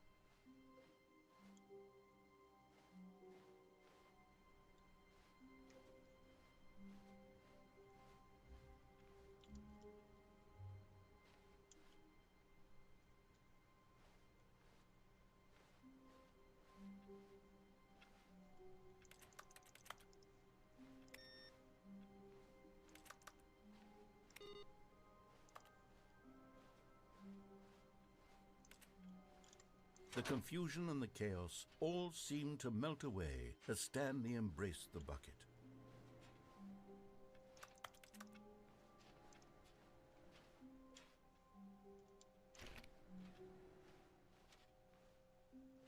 Bucket.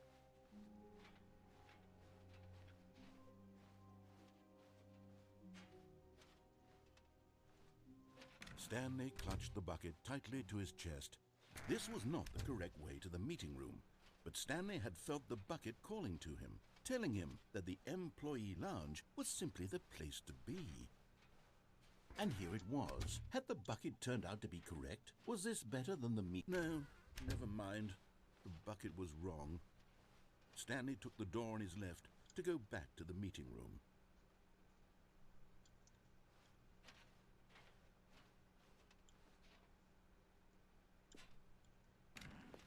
No, Said the bucket. don't go to the meeting room. Go somewhere else. The cargo lift, yes. That's Go not what the there. bucket Go sounds to like. the cargo lift.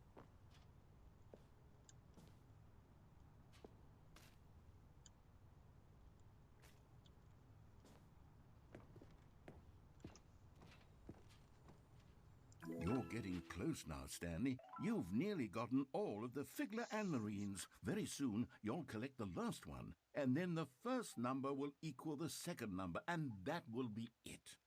We'll be different people by then. Different in the sense that we used to have none of them, and now we have them all. You can't go back to when you had no Figler Anmarines. None of us can. That's the worst name yet.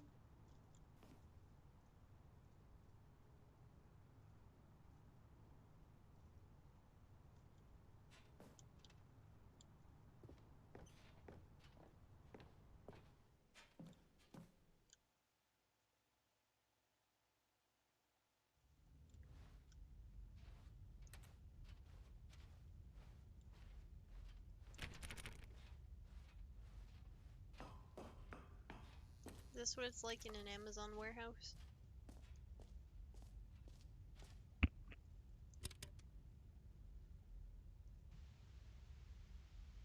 Okay, this is day number 295. Tape number... I don't even know. I've lost track. Nothing feels real anymore. The Who is longer this? I study this bucket, the less sense anything makes. The sheer euphoria I feel The fuck is this every bucket time argument? I pick it up. No matter how many times I've done it, it's always the same feeling. And the emptiness in my chest when I set it down. It doesn't Bucket. make sense. There's no explanation for it. I still haven't figured out why I see the world so differently when this bucket is in my arms. Why everything feels so... What do I do with this treasure? I can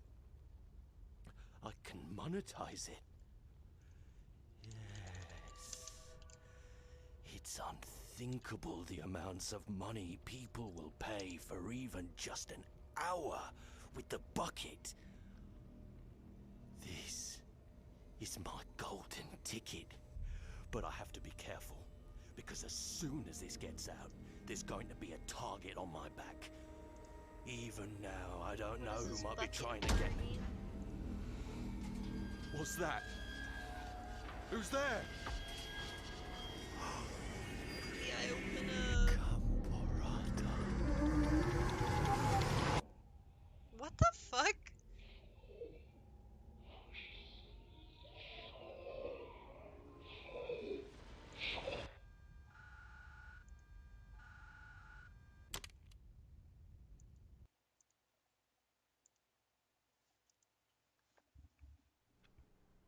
I'm scared of the bucket. How wonderful. Stanley was alone. Finally. This is great, he thought to himself. This is what I've wanted all along. I got what I wanted.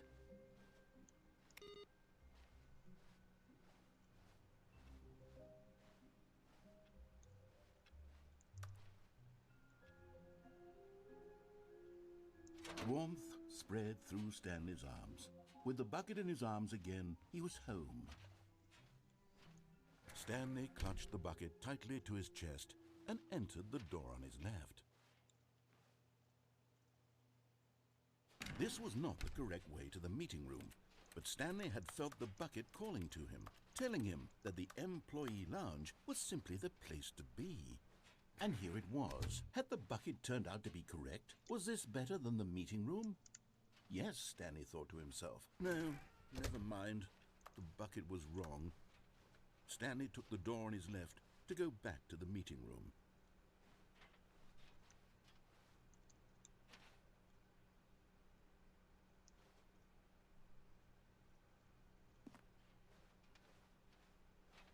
And so the two of them detoured through the maintenance section and walked straight ahead to the opposite door.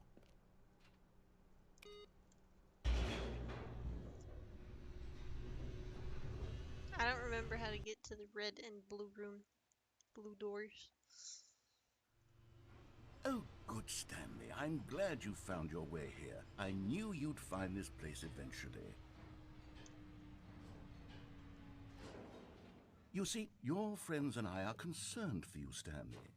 We've come together here because we care about you very much. It's this bucket you're carrying around everywhere. The bucket isn't even from the original Stanley Parable. It's just sequel content. We're the ones that matter, Stanley. Classic characters from the first game, like the Adventure Line and the Broom Closet. Because that's what fans want from a sequel. They want more of their favorite jokes, not this bucket that they've never seen before. Yes, I know I'm the one who gave you the bucket, but you're spending too much time with it. Don't you want another story involving the Adventure Line? We could make the Adventure Line go somewhere new. Yes, yes, that's what the fans want. Let's do it.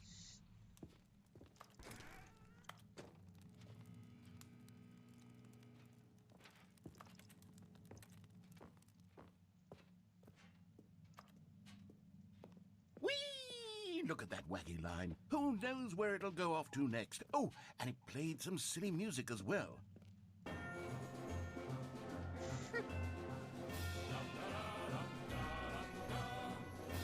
Now this is what the Stanley Parable is all about. Don't you remember all those great jokes from the original dialogue? Also, Stanley is addicted to drugs and hookers. Yes. It's as classic now as it was back then. Let's do it for the fans, Stanley. Let's give them more content exactly like this. But if we want to do that, you're going to have to give something up. Maybe I should stop picking up the goddamn bucket.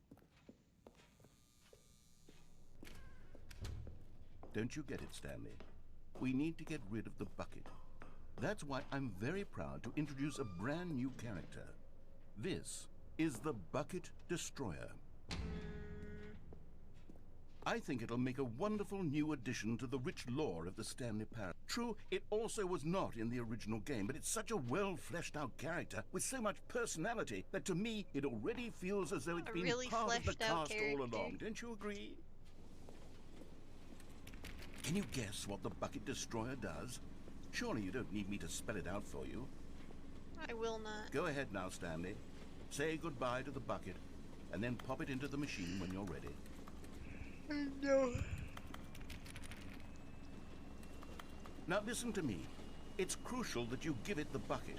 I don't know what the Bucket Destroyer will do if it can't destroy your bucket. Destroying buckets is all it knows. That is its singular personality trait. Sure, I can hear you saying, how does a character with only one personality trait deserve to join the pantheon of beloved Stanley Parable characters?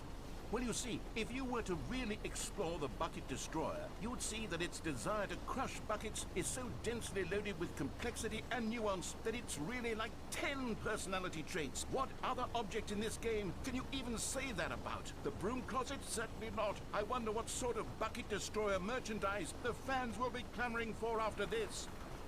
Okay, the Bucket Destroyer is getting very upset now. You'll have to hurry and feed it. We can't get back to the classic Stanley Parable characters like the Adventure Line or the Bucket Destroyer until you crush that damn bucket.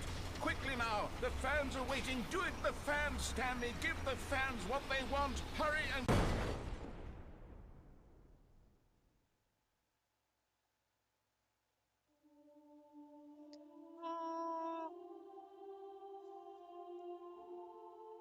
The Bucket Destroyer, my prized creation.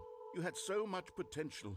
We were going to do such marvelous things with you, tell such spellbinding stories about you. All of it squandered now. Goodbye, new friend. For the moment in time that you were here, you were magnificent.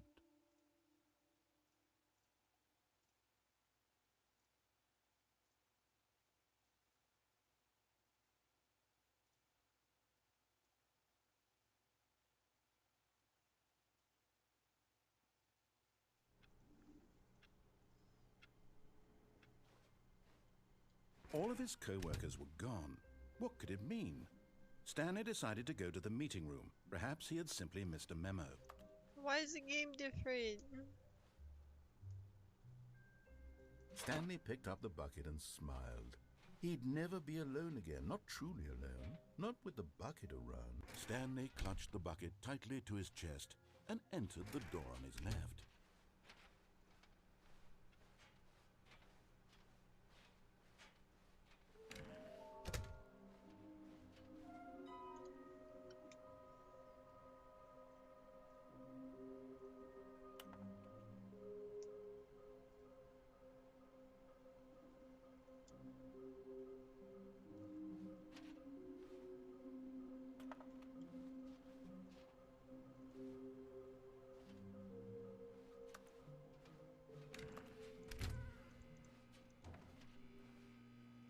Oh, Stanley, can you feel it?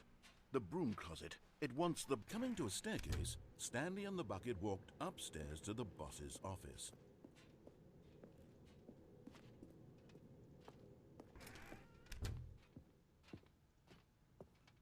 Stepping into his manager's office, Stanley was once again stunned to discover not an indication of any human life.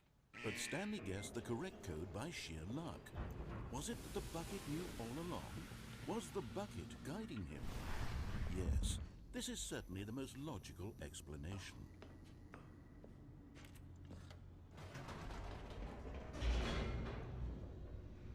Will the bucket give me the launch codes?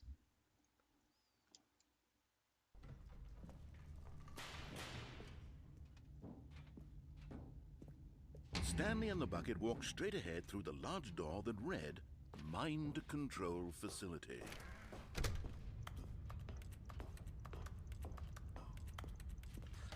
The lights rose on an enormous room packed with television screens. What horrible secret did this place hold? Stanley and the bucket both wondered to themselves.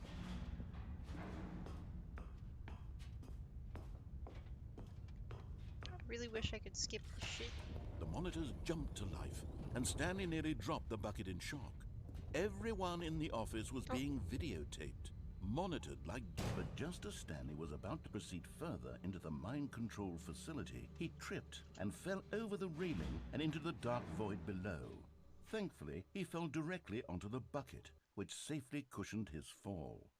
Now, what to do next, Stanley wondered. Stanley and the bucket could find no way out of this enormous pit, and so eventually they decided that the best thing to do would be to simply get comfortable down here. So they set up a little couch and relaxed. It really wasn't so bad down here, a bit cold perhaps. After some time had gone by, they installed a few shelves as well. Are we gonna have and a babies sort of with the bucket? kitchenette that was useful for when the bucket was craving paninis. But it wasn't until the rugs and the standing lamps came in that it really started to feel like a home. In fact, after some time, Stanley realized that it had been ages since he had even thought of the mind control facility at all. He'd never gotten to fully explore what was up there, never been able to unearth the many mysteries of the mind control facility. Happy end. This lack of closure began to eat at him. Soon he was dwelling on his regrets, and the state of their home slowly decayed as Stanley became withdrawn and neglected the cleaning. Fill the bucket. It unsettled the bucket deeply. Stanley wasn't usually like this. The bucket tried to reach out to him again and again, but to no avail. All Stanley could think about, all he could talk about, was going back, doing it over again, staying on the path. It was a mistake to leave the path. It was a mistake. It was a mistake. I need to do what the narrator says. I need to see the true ending. This made no sense at all to the bucket, which was simply trying to live its life down here as comfortably as possible. Yet Stanley was unconsolable. This isn't an ending. This is just a hole in the ground. The bucket sighed. True, it wasn't. Guys, how do I get to the But red it's and where blue we doors happen to again? be. And maybe, possibly, if we accept the reality of things, maybe this will become an ending eventually. Honk. It's what the bucket was counting on. The two of them waited for a very long time.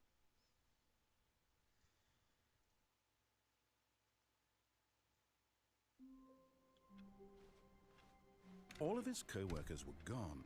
What could it mean? Stanley decided to go to the meeting room. Perhaps he had simply missed a memo.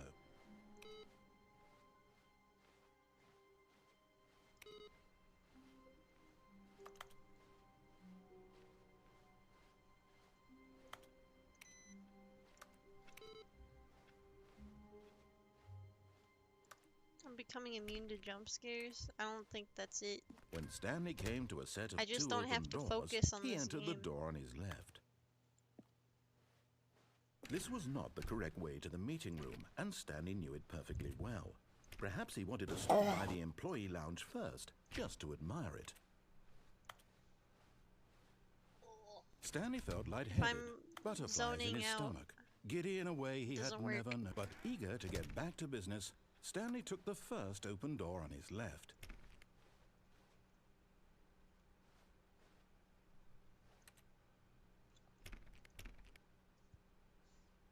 Immune play FNAF. No thank you.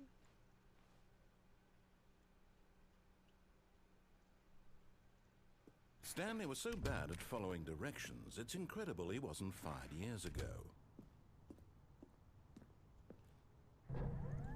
Look, Stanley, I think perhaps we've gotten off on the wrong foot here.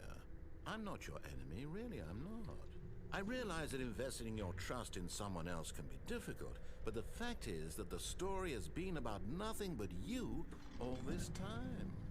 There's someone you've been neglecting, Stanley. Someone you... What? Really? I was in the middle of something. Do you have zero consideration for others? Are you that convinced that I want something bad to happen to you? Why, I don't know how to convince you of this, but I really do want to help you, to show you something beautiful. Look, let me prove it. Let me prove that I'm on your side. Give me a chance. Now listen carefully. And there it is, the last Stiggly Wiggly. Savor this Stiggly moment, Wiggly. Stanley. This is a real accomplishment. This is doing something just for the sake of doing it. Where so many people expect to be rewarded for the most trivial achievements, you've insisted that a job well done is its own reward. I would tell you that I'm proud of you for collecting them all, but that would be like a reward, and we can't have that. So, instead I'll just say, it's done. We're all done here. And now we can go to whatever the hell you were doing before you hunted for figurines.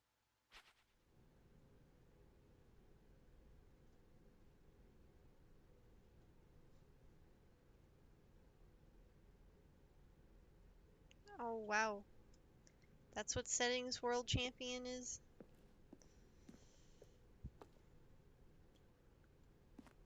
Aha, perhaps you misunderstood. Stanley walked through the red door. I still don't think we're communicating properly. Stanley walked through the red... All right, fine, go ahead, Stanley. You want to know so badly what's out there? You want to find out what lies at the end of this road you've chosen? Well, don't let me stop you. Will You do, see? my guy. There's nothing here. I haven't even finished building this section of the map because you were never supposed to be here in the first place.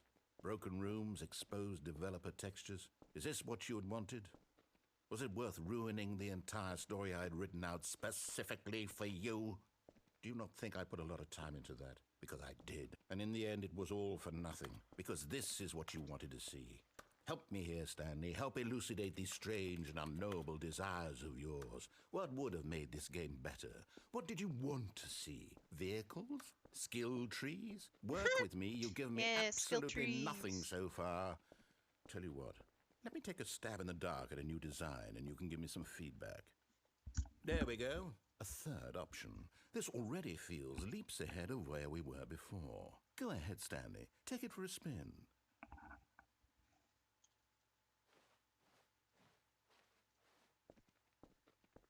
Okay, I'm going to stop you there. Now, tell me about your experience with this new version. Would you say that the game benefited from allowing you more choices? Feel free to be honest. I'm looking for some real critical feedback here. Aha! You see, I knew I was onto something. Where do these flashes of inspiration come from? How did I know the game needed a third door?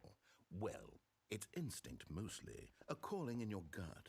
I really couldn't say where the idea came from, except that I felt it in my soul. You can't teach that, Stanley. Don't even try. What the Here, fuck? based on the data from your previous playthrough, I've compiled a new version. And to be perfectly candid, I think I've knocked it out of the park with this one. Let's take a look.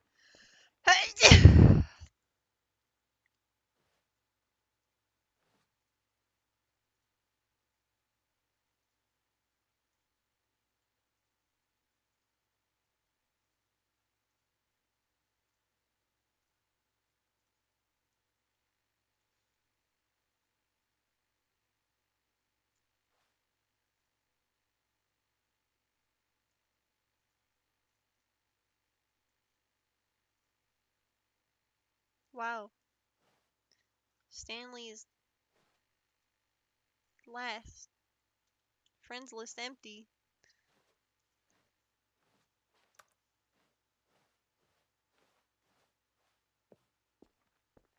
Now, would you say that competitive leaderboard helped you feel motivated to keep walking through doors? Again, honest answers, please. Hey, I nearly forgot. I've got a prototype of a new game I've been working on, and now would be a lovely opportunity to give it some playtesting. You wouldn't mind taking a look at it, would you? Perfect. Let me boot it up. RuneScape 4. In this game, the baby crawls left towards danger. You click the button to move him back to the right, and if he reaches the fire, you fail. It's a very meaningful game, all about the desperation and tedium of endlessly confronting the demands of family life. I think the art world will really take notice. But of course, the message of the game only becomes clear once you've been playing it for about 4 hours. So why don't you give it 4 hours of play to make sure it's effective? Be sure to keep notes on your experience.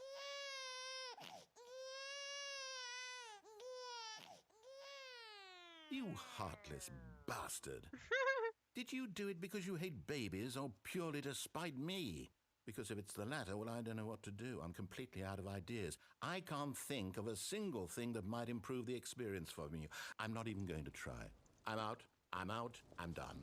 It's over. Thank you for playing. Your input was extremely valuable. Oh, hey, since my game was so awful, why don't we play someone else's game? Just to ease the pain. Let's see. What do we have here? Yes, this seems like it'll work. Let's give it a shot.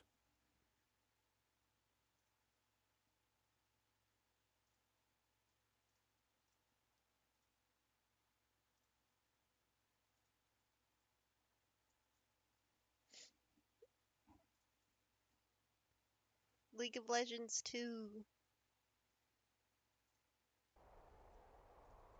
Oh. Aha! Fascinating. What do you think this game is about, Stanley? What's our backstory? What is our motivation?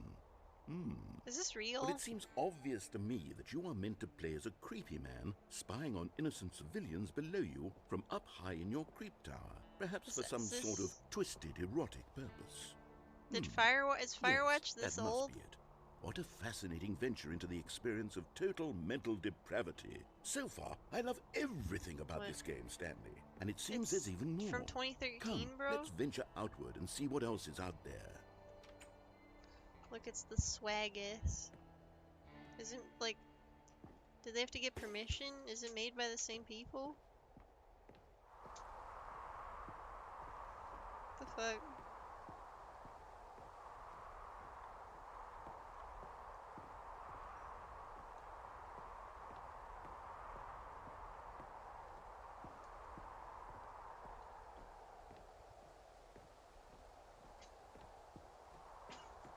Now sponsored by the Stanley Parable.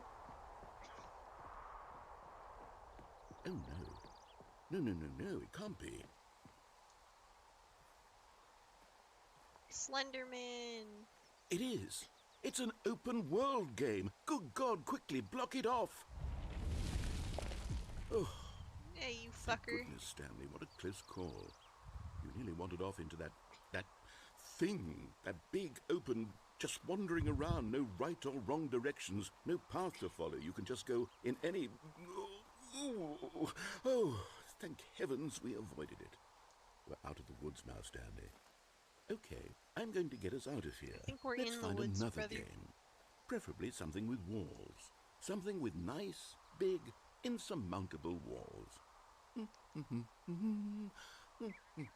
What game is walls? I think this will be just the thing. None of them.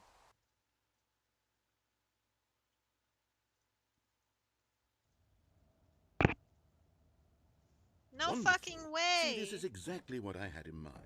Just a nice big Does this box game thing you can run seriously around in. have There Rocket isn't League any in it? possibility that you could get lost here. Now this is game design. Stanley, This game is if that you manage to fucking get lost old? in this game, I will be phenomenally impressed. Okay, so what Look, I'm exactly Sam. do we do here? Let's see. I'm There Sam. are lots of cars here in the back, but obviously there's no racetrack. Okay, I'm Sam seeing that moment. there's a ball of some kind back here. Is this game sports ball? Stanley, I think it's sports ball. Oh, what fun. We shall run the bases and do a touchdown together. Yes, I think surely we must. Okay, Stanley, here's the ball. Have fun. Which team am I in, bro?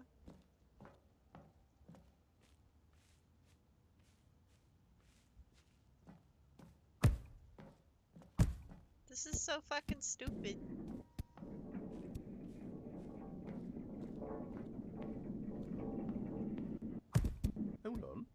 doing?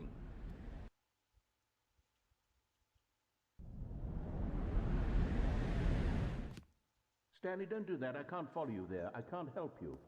How will you write a story without me? You can't do it. You know that. Stanley, come back.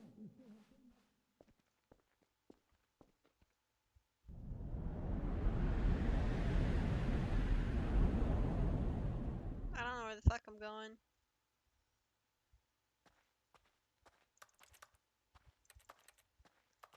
Am I in the back rooms now? Huh? The back rooms? Fuck do you mean horror game time? Don't fuck with me. I will cry. I know you're gonna do sound effects. Fuck off. Right fucking now.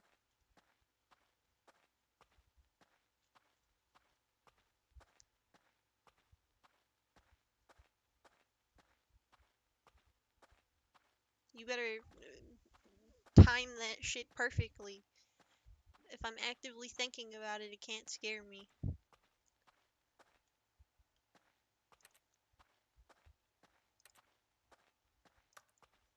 Motherfuckers.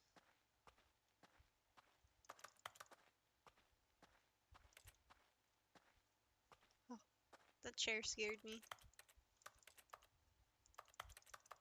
Hacker, hacker, hacker, hacker. Hacker, hacker. Alright, damn, you got me. You pulled out a different, yeah.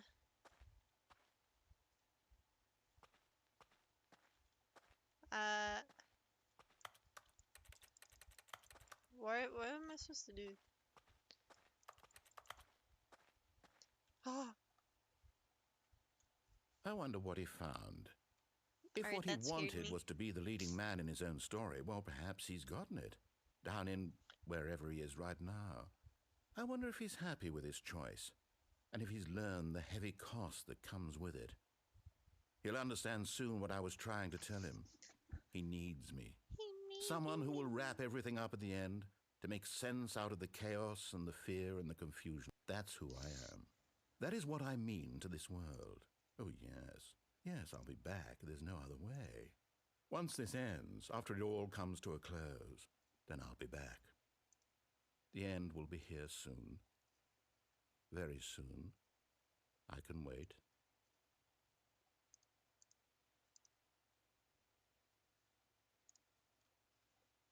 We're waiting? We're not waiting anymore? Never mind.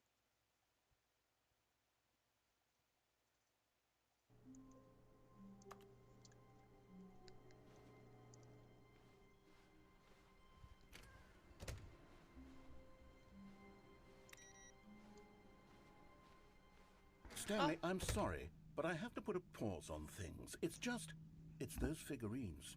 Those figglers. I haven't stopped thinking about them since you nabbed every last one. Wasn't it just the most intrinsically fulfilling moment of your entire life? Didn't it fill you to the brim with inner richness? Yeah. Yes, I know we're supposed to be telling a story, I'm a collector, but won't you please indulge me with one more trip back to the memory zone? I would love nothing more than to revisit the figurines. Dark Souls. Just one more time.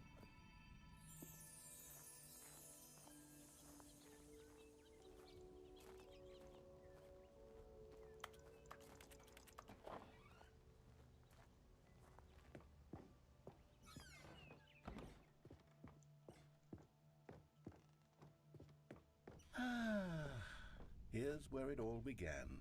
The first collectible. Back then, we had no idea of how many of them we'd find. Sure, it said 6 right there on the screen, but how could we know for certain? We were so innocent. We'll never be like that again, Stanley.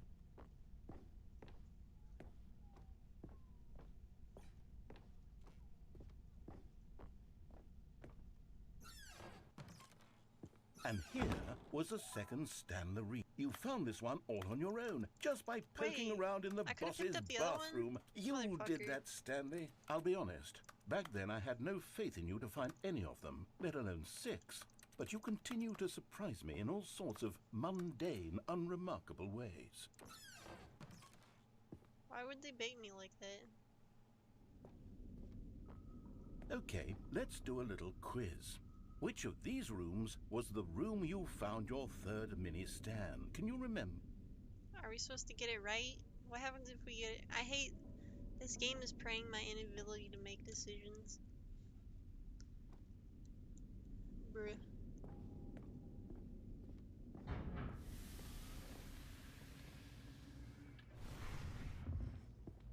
Hey, that's exactly right. It was here behind the boss's office. It was the third one. You picked it up, and then after that, you had 3 of them. I'm glad these moments are so crystal clear in your memory, but I shouldn't be surprised. After all, science tells us that it's impossible to forget your third time doing anything. Let's see, what came next? Oh yes, we found a Figley in this pink room. Oh, well, I can't actually say I remember being in this room, but it's here in the memory zone, so it must have happened. Yeah, it must have.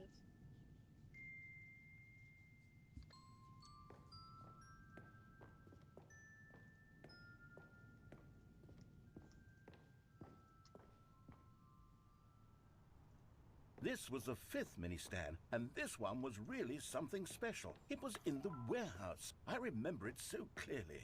In fact, because this one is particularly special to me, I made a little video to commemorate the occasion. Enjoy. Oh yeah!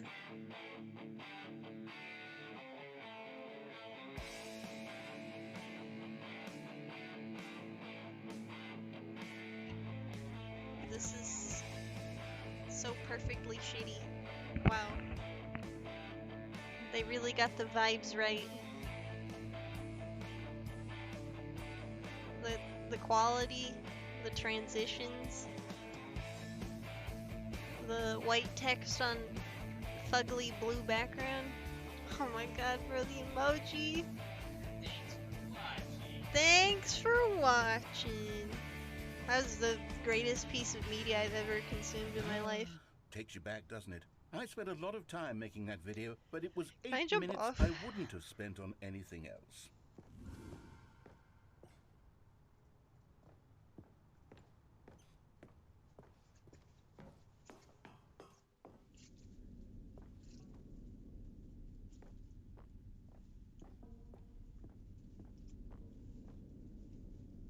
And then, Stanley, then we came to the last collectible, the final figurine, right here by the red and blue doors. This memory is the most distinct and clear in my mind, perhaps because it was the one that happened more recently than all the others. Who can truly say how the mind works? All I know is that this is the moment where you picked up a Figley and I thought to myself, yes, that's all of them. They're all collected. Well, not anymore. It was a moment unlike any other. Except for the other moments picking up figurines, which it was exactly like.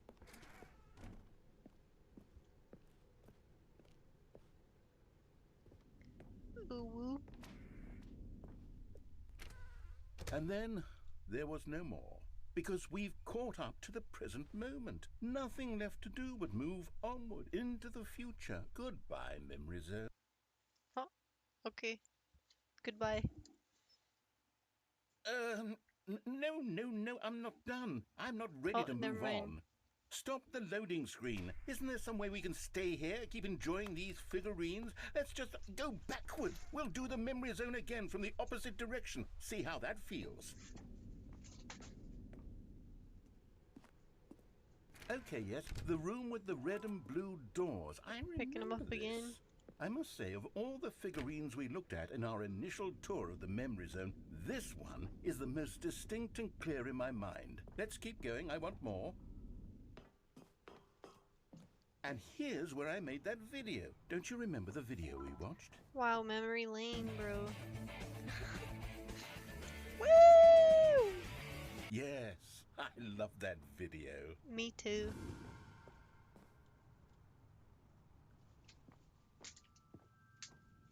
Still don't remember the pink room, Stanley. Still no memory of this one. Good room, though. A solid room. These really were a treat to hunt down. You know, if there had been any kind of reward for finding all of these, it really would have neutered the intrinsic joy of collecting them. I'm very glad we resisted the temptation. Next one.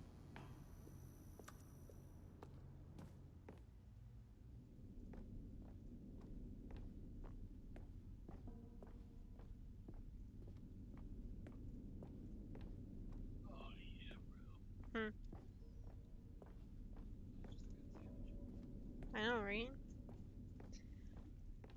That shit bussin'. This was our second Figley. Don't you remember? Yes, I remember it too. The past is truly a wonderful thing. Why does anyone ever choose to leave it? Keep going. This is it. The very first one we found in the exhibit where I introduced you to the Figlarine. Oh, I want more memories, Stanley. I want to keep going. What else Please is there? no. What came before this?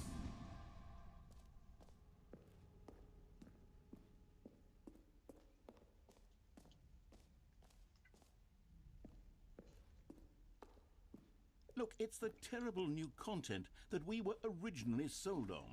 Bro, I remember should have hating saved it my back jumps, then. I guess. But time does put a rosy filter on everything. In fact, I dare say I'm actually quite fond Bro, of it listen, now. you think I Look thought how that we much were coming fun the back? past Ever? is. I want more memories.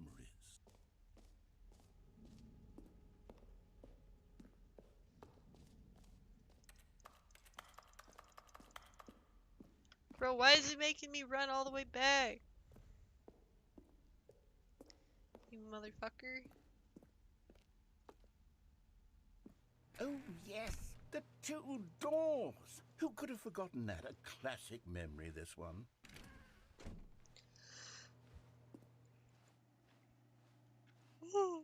I'm And back. before everything else, there was your office. Is there anything else? Was there something that came before your office? There's something I feel I can remember. I can remember. Remember. Yes, I'm remembering something now. I remember before this whole story got started. Back then I was different.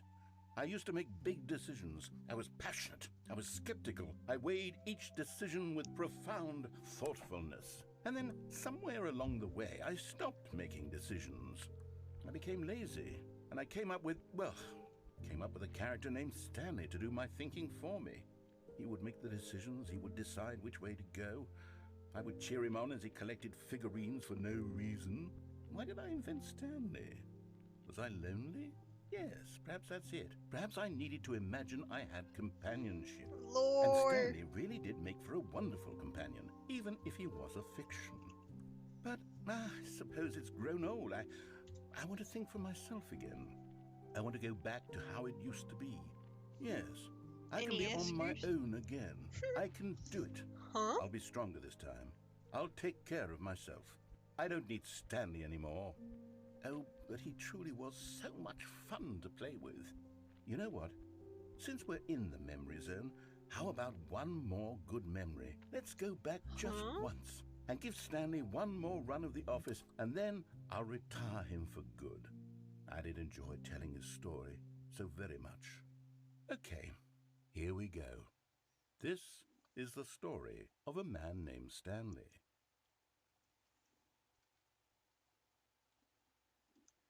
Any Stanlers? All of his co-workers were gone. What could it mean? Stanley decided to go to the meeting room. Perhaps he had simply missed a memo. When Stanley came to a set of 2 open doors, he entered the door on his left. This was not the correct way to the meeting room, and Stanley knew it perfectly well. Perhaps he wanted to stop by the employee lounge first, just to admire it. The lounge was grand, majestic, perhaps, but eager to get back to business, Stanley took the first open door on his left. And so he detoured through the maintenance section, walked straight ahead to the opposite door, and got back on track.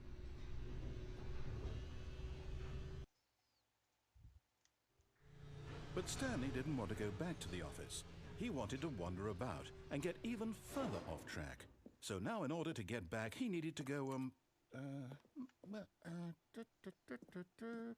from here, it's, left.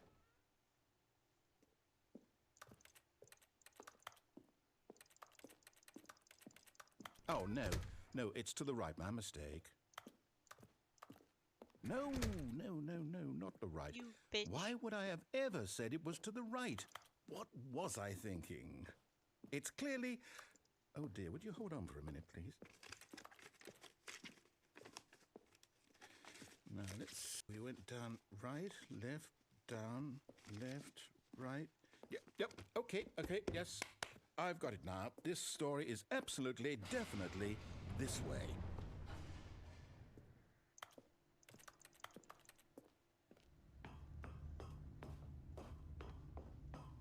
No. This isn't right at all. You're not supposed to be here yet. This is all a spoiler. Quick, Stanley, close your eyes. Okay. We just have to get back to, who Is that am I Clippy? kidding? It's all rubbish now. The whole story completely unusable. How about, rather than waste my time trying to salvage this nonsense, we'll just restart the game from the beginning. And this time, suppose we don't wander so far off track, Okay, from the top. Wow. Speed ran that one. All of his co-workers were gone. What could it mean? Stanley decided to go to the meeting room. Perhaps he had simply missed a memo.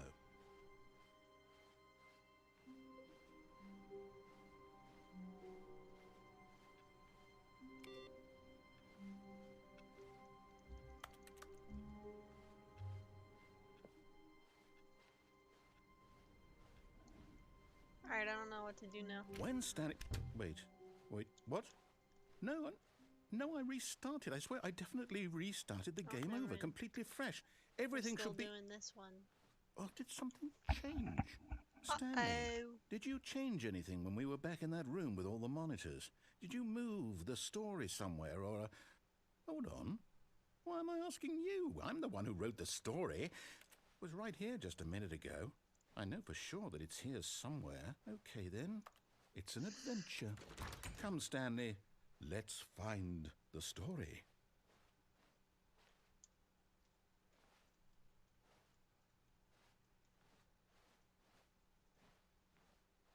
No, there's too many rooms.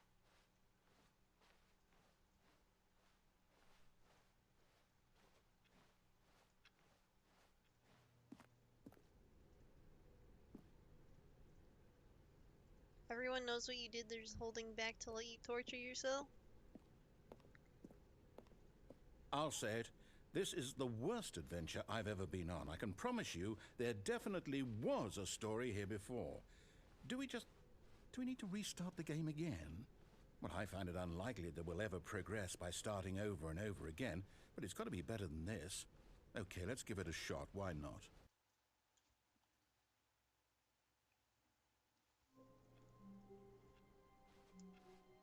All of his co-workers were gone. What could it mean? Stanley decided to go to the meeting room. Perhaps he had simply missed a memo.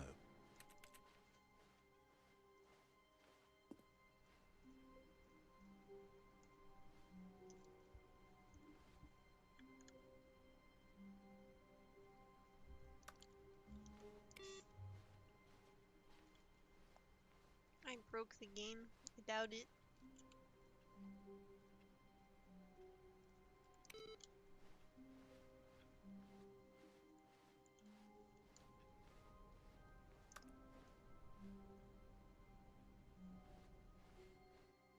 Okay, yep, it's worse. I might be remembering this wrong. It's possible the story is back where we just came from. Why don't we go back the other direction and see if we missed anything? Secret tunnel?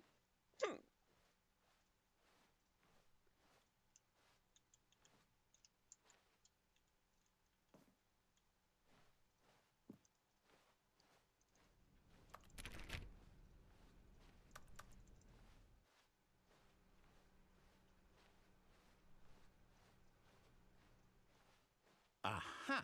I knew we'd missed something. The story. Here it comes. No, wait, never mind. Not the story. Okay, let's head back the other way and retrace our steps.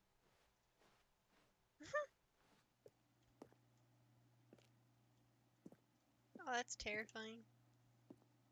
Now this, well, I'll be honest, I don't recognize this place at all. Is this the story? I don't think so. I can't quite recall, but I believe my story took place in an office building. Is that correct? Do you remember, Stanley? Well, do you know what? Does Since the I've fucking completely narrator have forgotten what we were dementia now? supposed to be doing, how about this? You win! Congratulations! I know you put in a lot of hard work, and it really paid off, so good job. Oh, no, I don't feel right about this at all. We both know you didn't put in any actual work for that win. Some people win fair and square, and this was not one of those situations. Okay, I'm getting weirded out by whatever this place is. I don't care what might happen this time. I have to restart.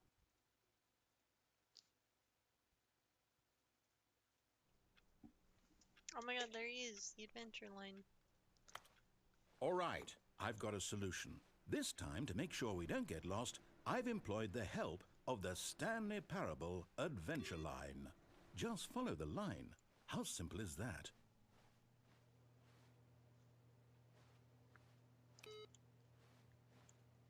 Am I supposed to follow this line now?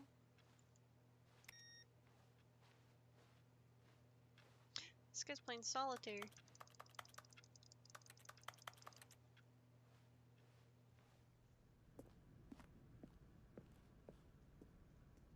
Play Baba as you on stream? Maybe. You see? The line knows where the story is. It's over in this direction.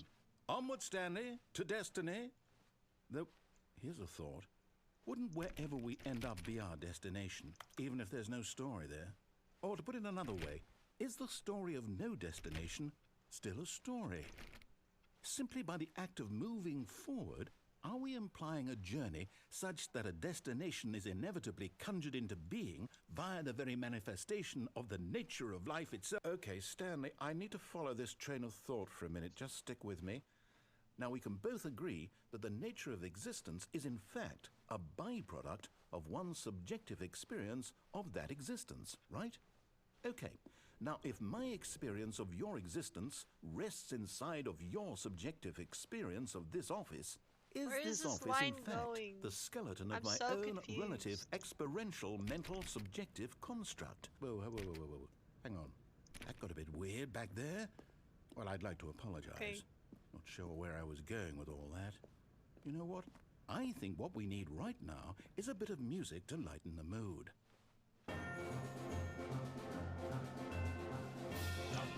Bro.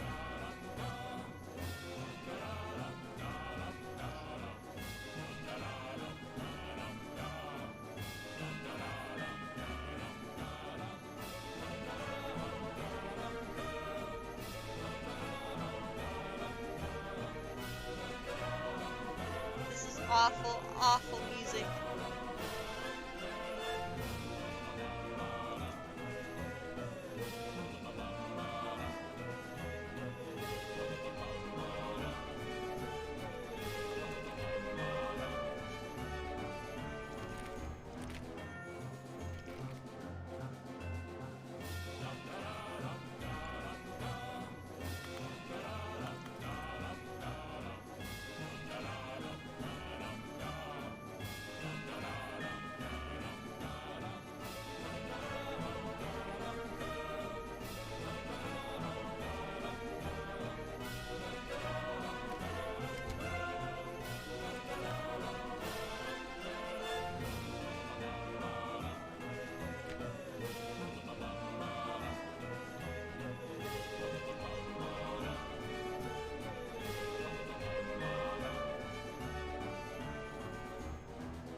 Please, God, make it stop.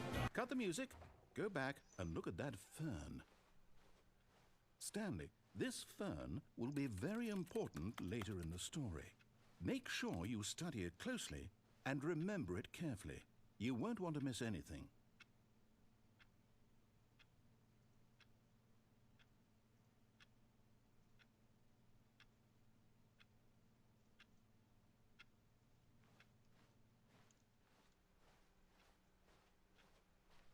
Wait, what? We're back at the office? No, no, no. Line, you do know we're looking for the Stanley Parable, right? The story? Is any of this ringing a bell? Oh, no, not again. Line, how could you have done this to us? And after we trusted you, after everything we've been through, you... Oh, I can't take this anymore. To hell with it. Restart.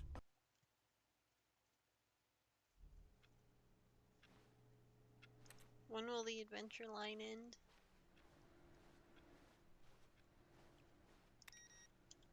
You know what, Stanley?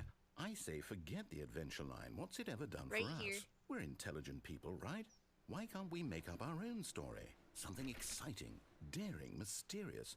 Ooh, this all sounds perfectly doable. Why don't we simply start wandering in, well, I don't know. How about I like this work, direction? I just hate my boss. Now, yes, this is exciting. Just me and Stanley forging a new path, a new story. Well, it could be anything.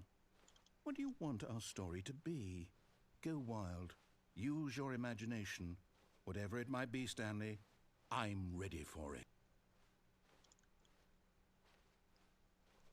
It's always crazy that they can do that shit in games. I've always been curious how. Oh, no, not you again. Stanley, I'd also like to veto the line from having any role in our awesome new story. No lines or monitor rooms. Just don't acknowledge it, and we should be fine. Defying dimensions and shit. Just gotta get in the ceiling to follow the line. Okay, okay. Ah, a choice. We get to make a decision. From here, the story is in our control. How important we mustn't squander the opportunity. In fact, I believe I need a minute to think here. Just walk in circles for a minute. Okay. No problem. So I know that I've been each doing door that this has whole to fucking lead time. somewhere, which means that somewhere, the place where we're trying to go, there must be a reverse door that leads here. And that in turn means that our destination corresponds with the counter-inverted reverse door's origin. So starting from the right, let us ask, will taking the right door lead us to where we're going? And since the answer is clearly yes, then by all accounts, the door on the right is the correct one. Another victory for logic. Come, Stanley, our destiny awaits. Oh, hold up, what's this?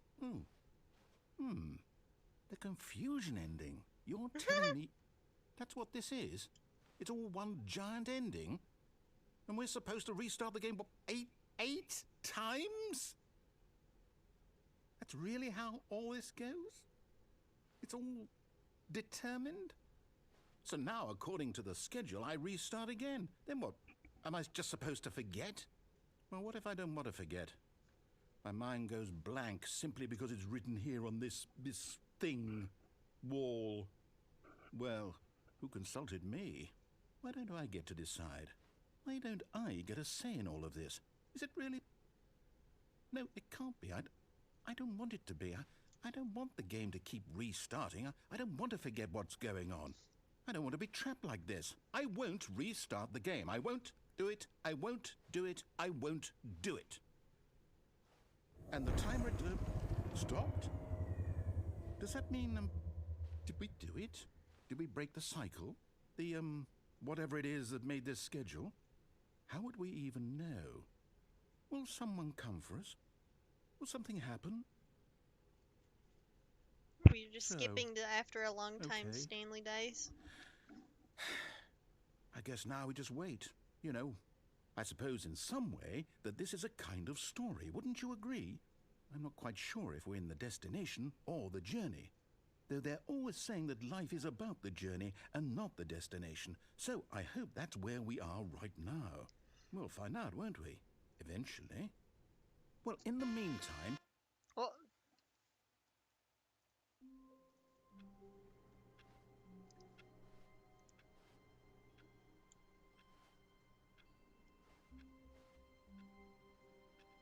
Already this was uncomfortable, and Stanley decided that as soon as he found a new space he felt safe in, that he would never leave it again in his life.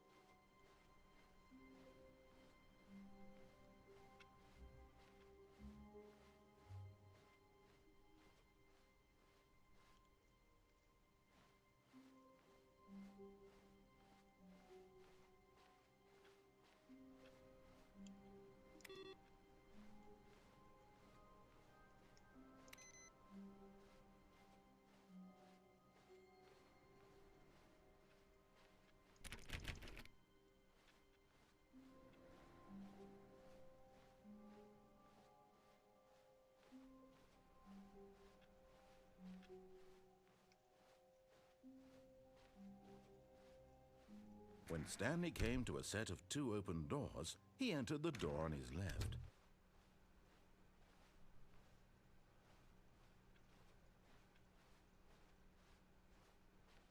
Yet there was not a single person here either. Feeling a wave of disbelief, Stanley decided to go up to his boss's office, hoping he might find an answer there. Stanley stepped into the broom closet, but there was nothing here, so he turned around and got back on track. Coming to a staircase, Stanley walked upstairs to his boss's office.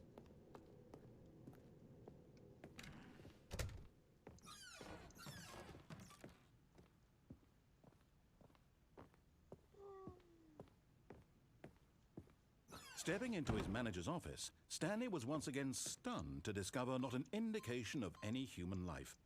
Shocked, Stanley was in such a rush to get through the story as quickly as possible, he didn't even have a single minute to just let the narrator talk.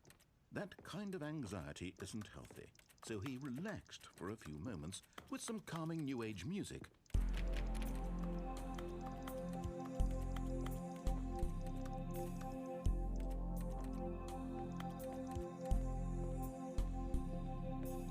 Why are there so many cups in this room? Feeling soothed and rejuvenated, Stanley calmly walked forward into the opened passageway.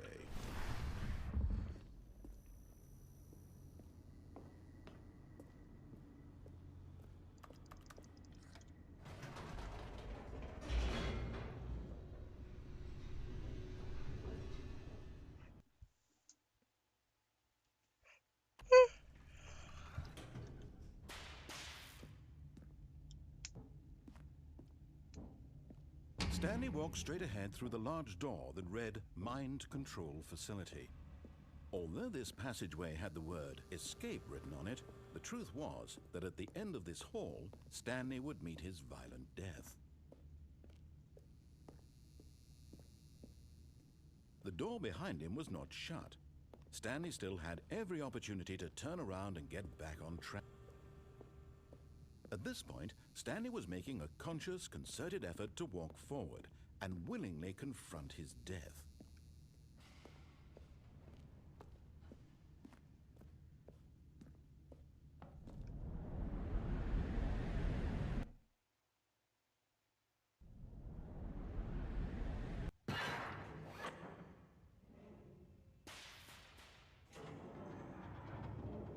As the machine whirred into motion and Stanley was inched closer and closer to his demise, he reflected that his life had been of no consequence whatsoever. Stanley can't see the bigger picture.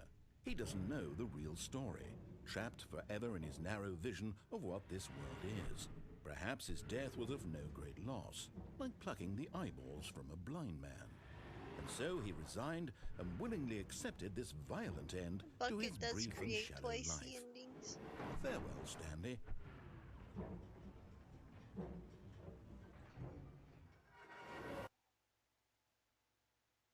"Farewell, Stanley," cried the narrator, as Stanley was led helplessly into the enormous metal jaws. In a single visceral instant, Stanley was obliterated as the machine crushed every bone in his body, killing him instantly.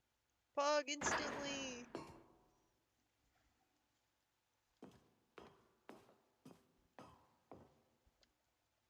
And yet it would be just a few minutes before Stanley would restart the game, back in his office, as alive as ever. What exactly did the narrator think he was going to accomplish?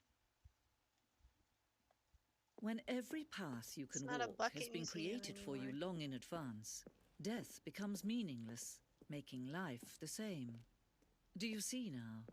Do you see that Stanley was already dead from the moment he hit start?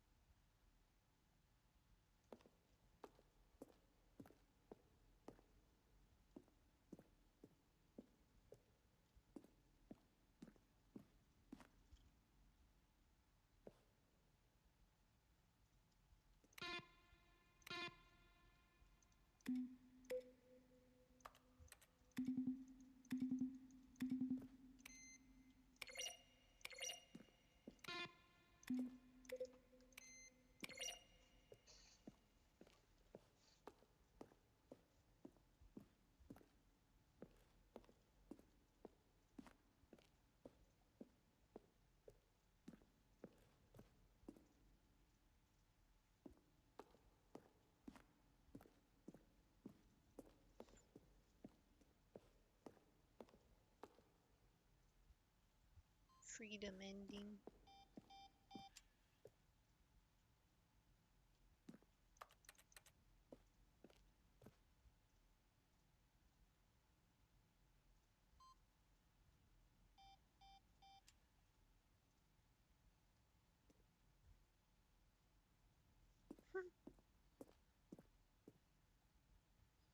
Fucking behind the scenes room.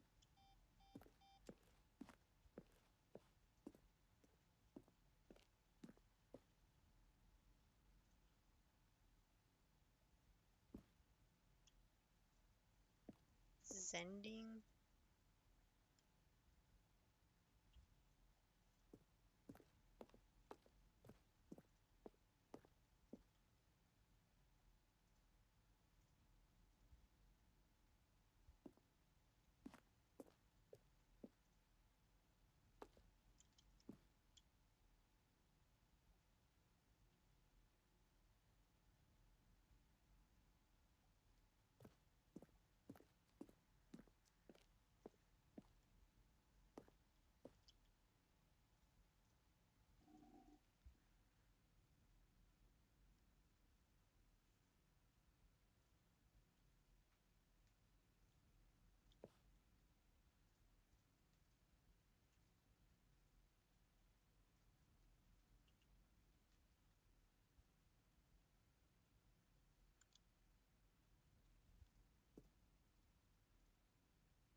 What the fuck? Vent?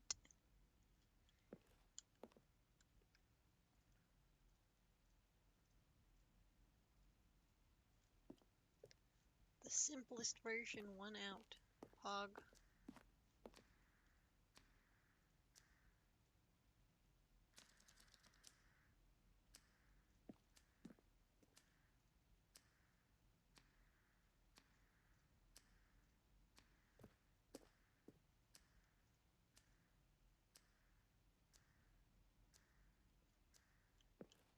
We also wanted the option of the player falling to their death.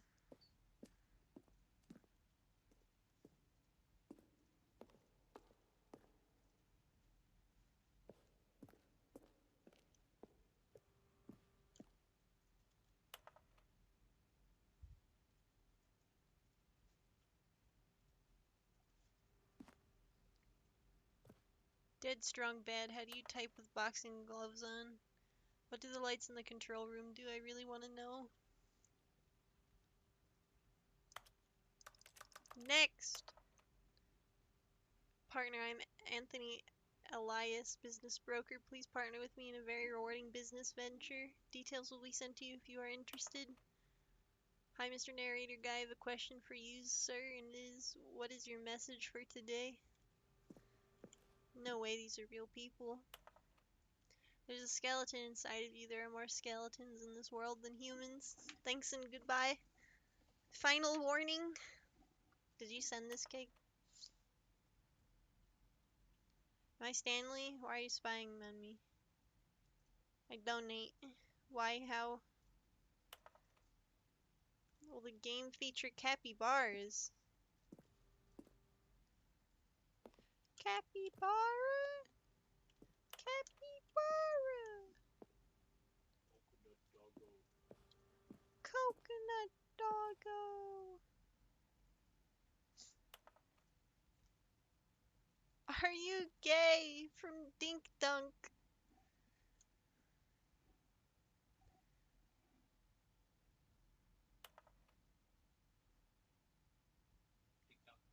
Dink Dunk.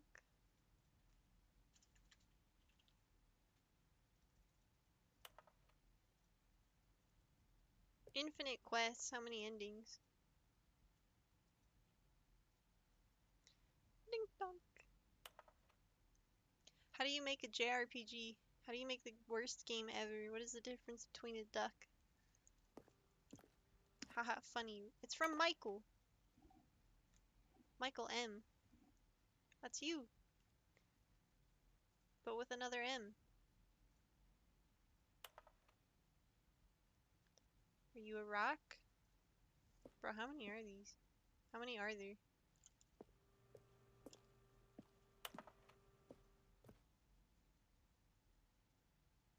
One one one two 800.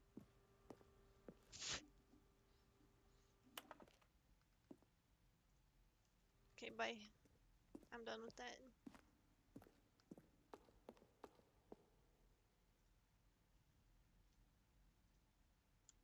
$2018.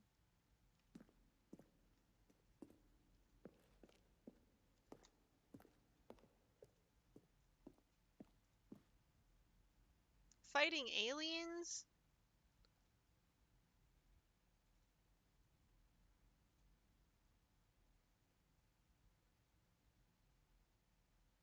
Some people interpreted it as making fun of people who like shooters, which is not our intention. Why not just make fun of them? Five head.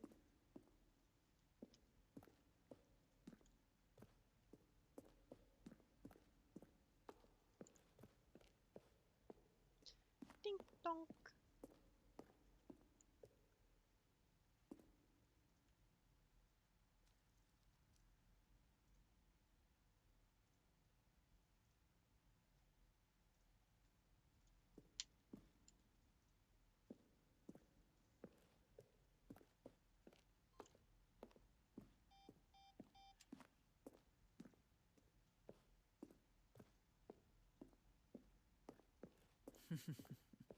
Oh, look at these two. How they wish to destroy one another.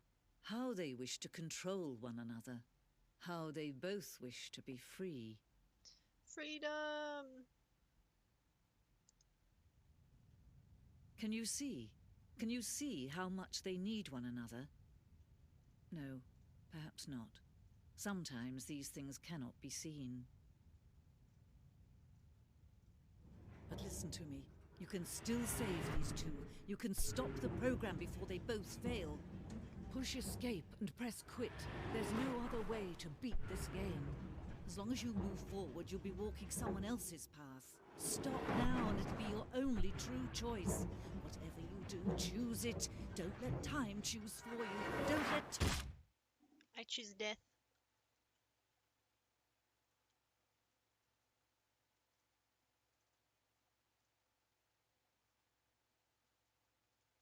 Dab! All of his co-workers were gone. What could it mean? Get well Stanley someday. decided to go to the meeting room. Perhaps he had simply missed a memo.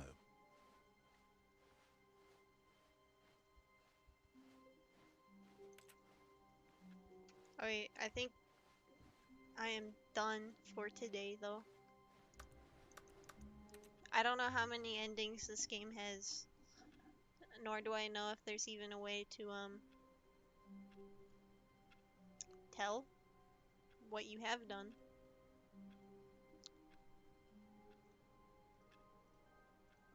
But I will definitely play more another time.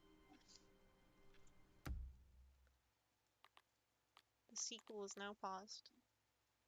We got to keep the new menu. PogChamp. Stanley Parable. Oh my god, they have the epilogue!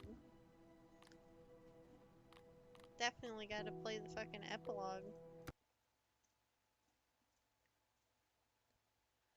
Whoa, can you believe it?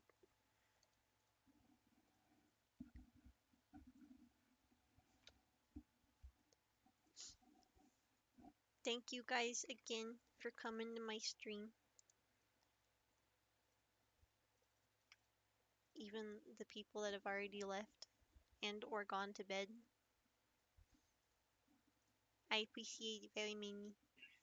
It makes me very happy that you guys continue to come back to my stream and support me. It gives me the big pogs.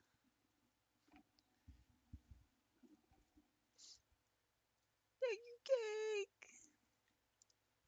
What the fuck is that hard emote? I know it's Germa, but what is this goblin? Germa heart. I hope you have a good night. I'll probably see you later. And everybody else, I see next Friday at 6 CDT. Good night!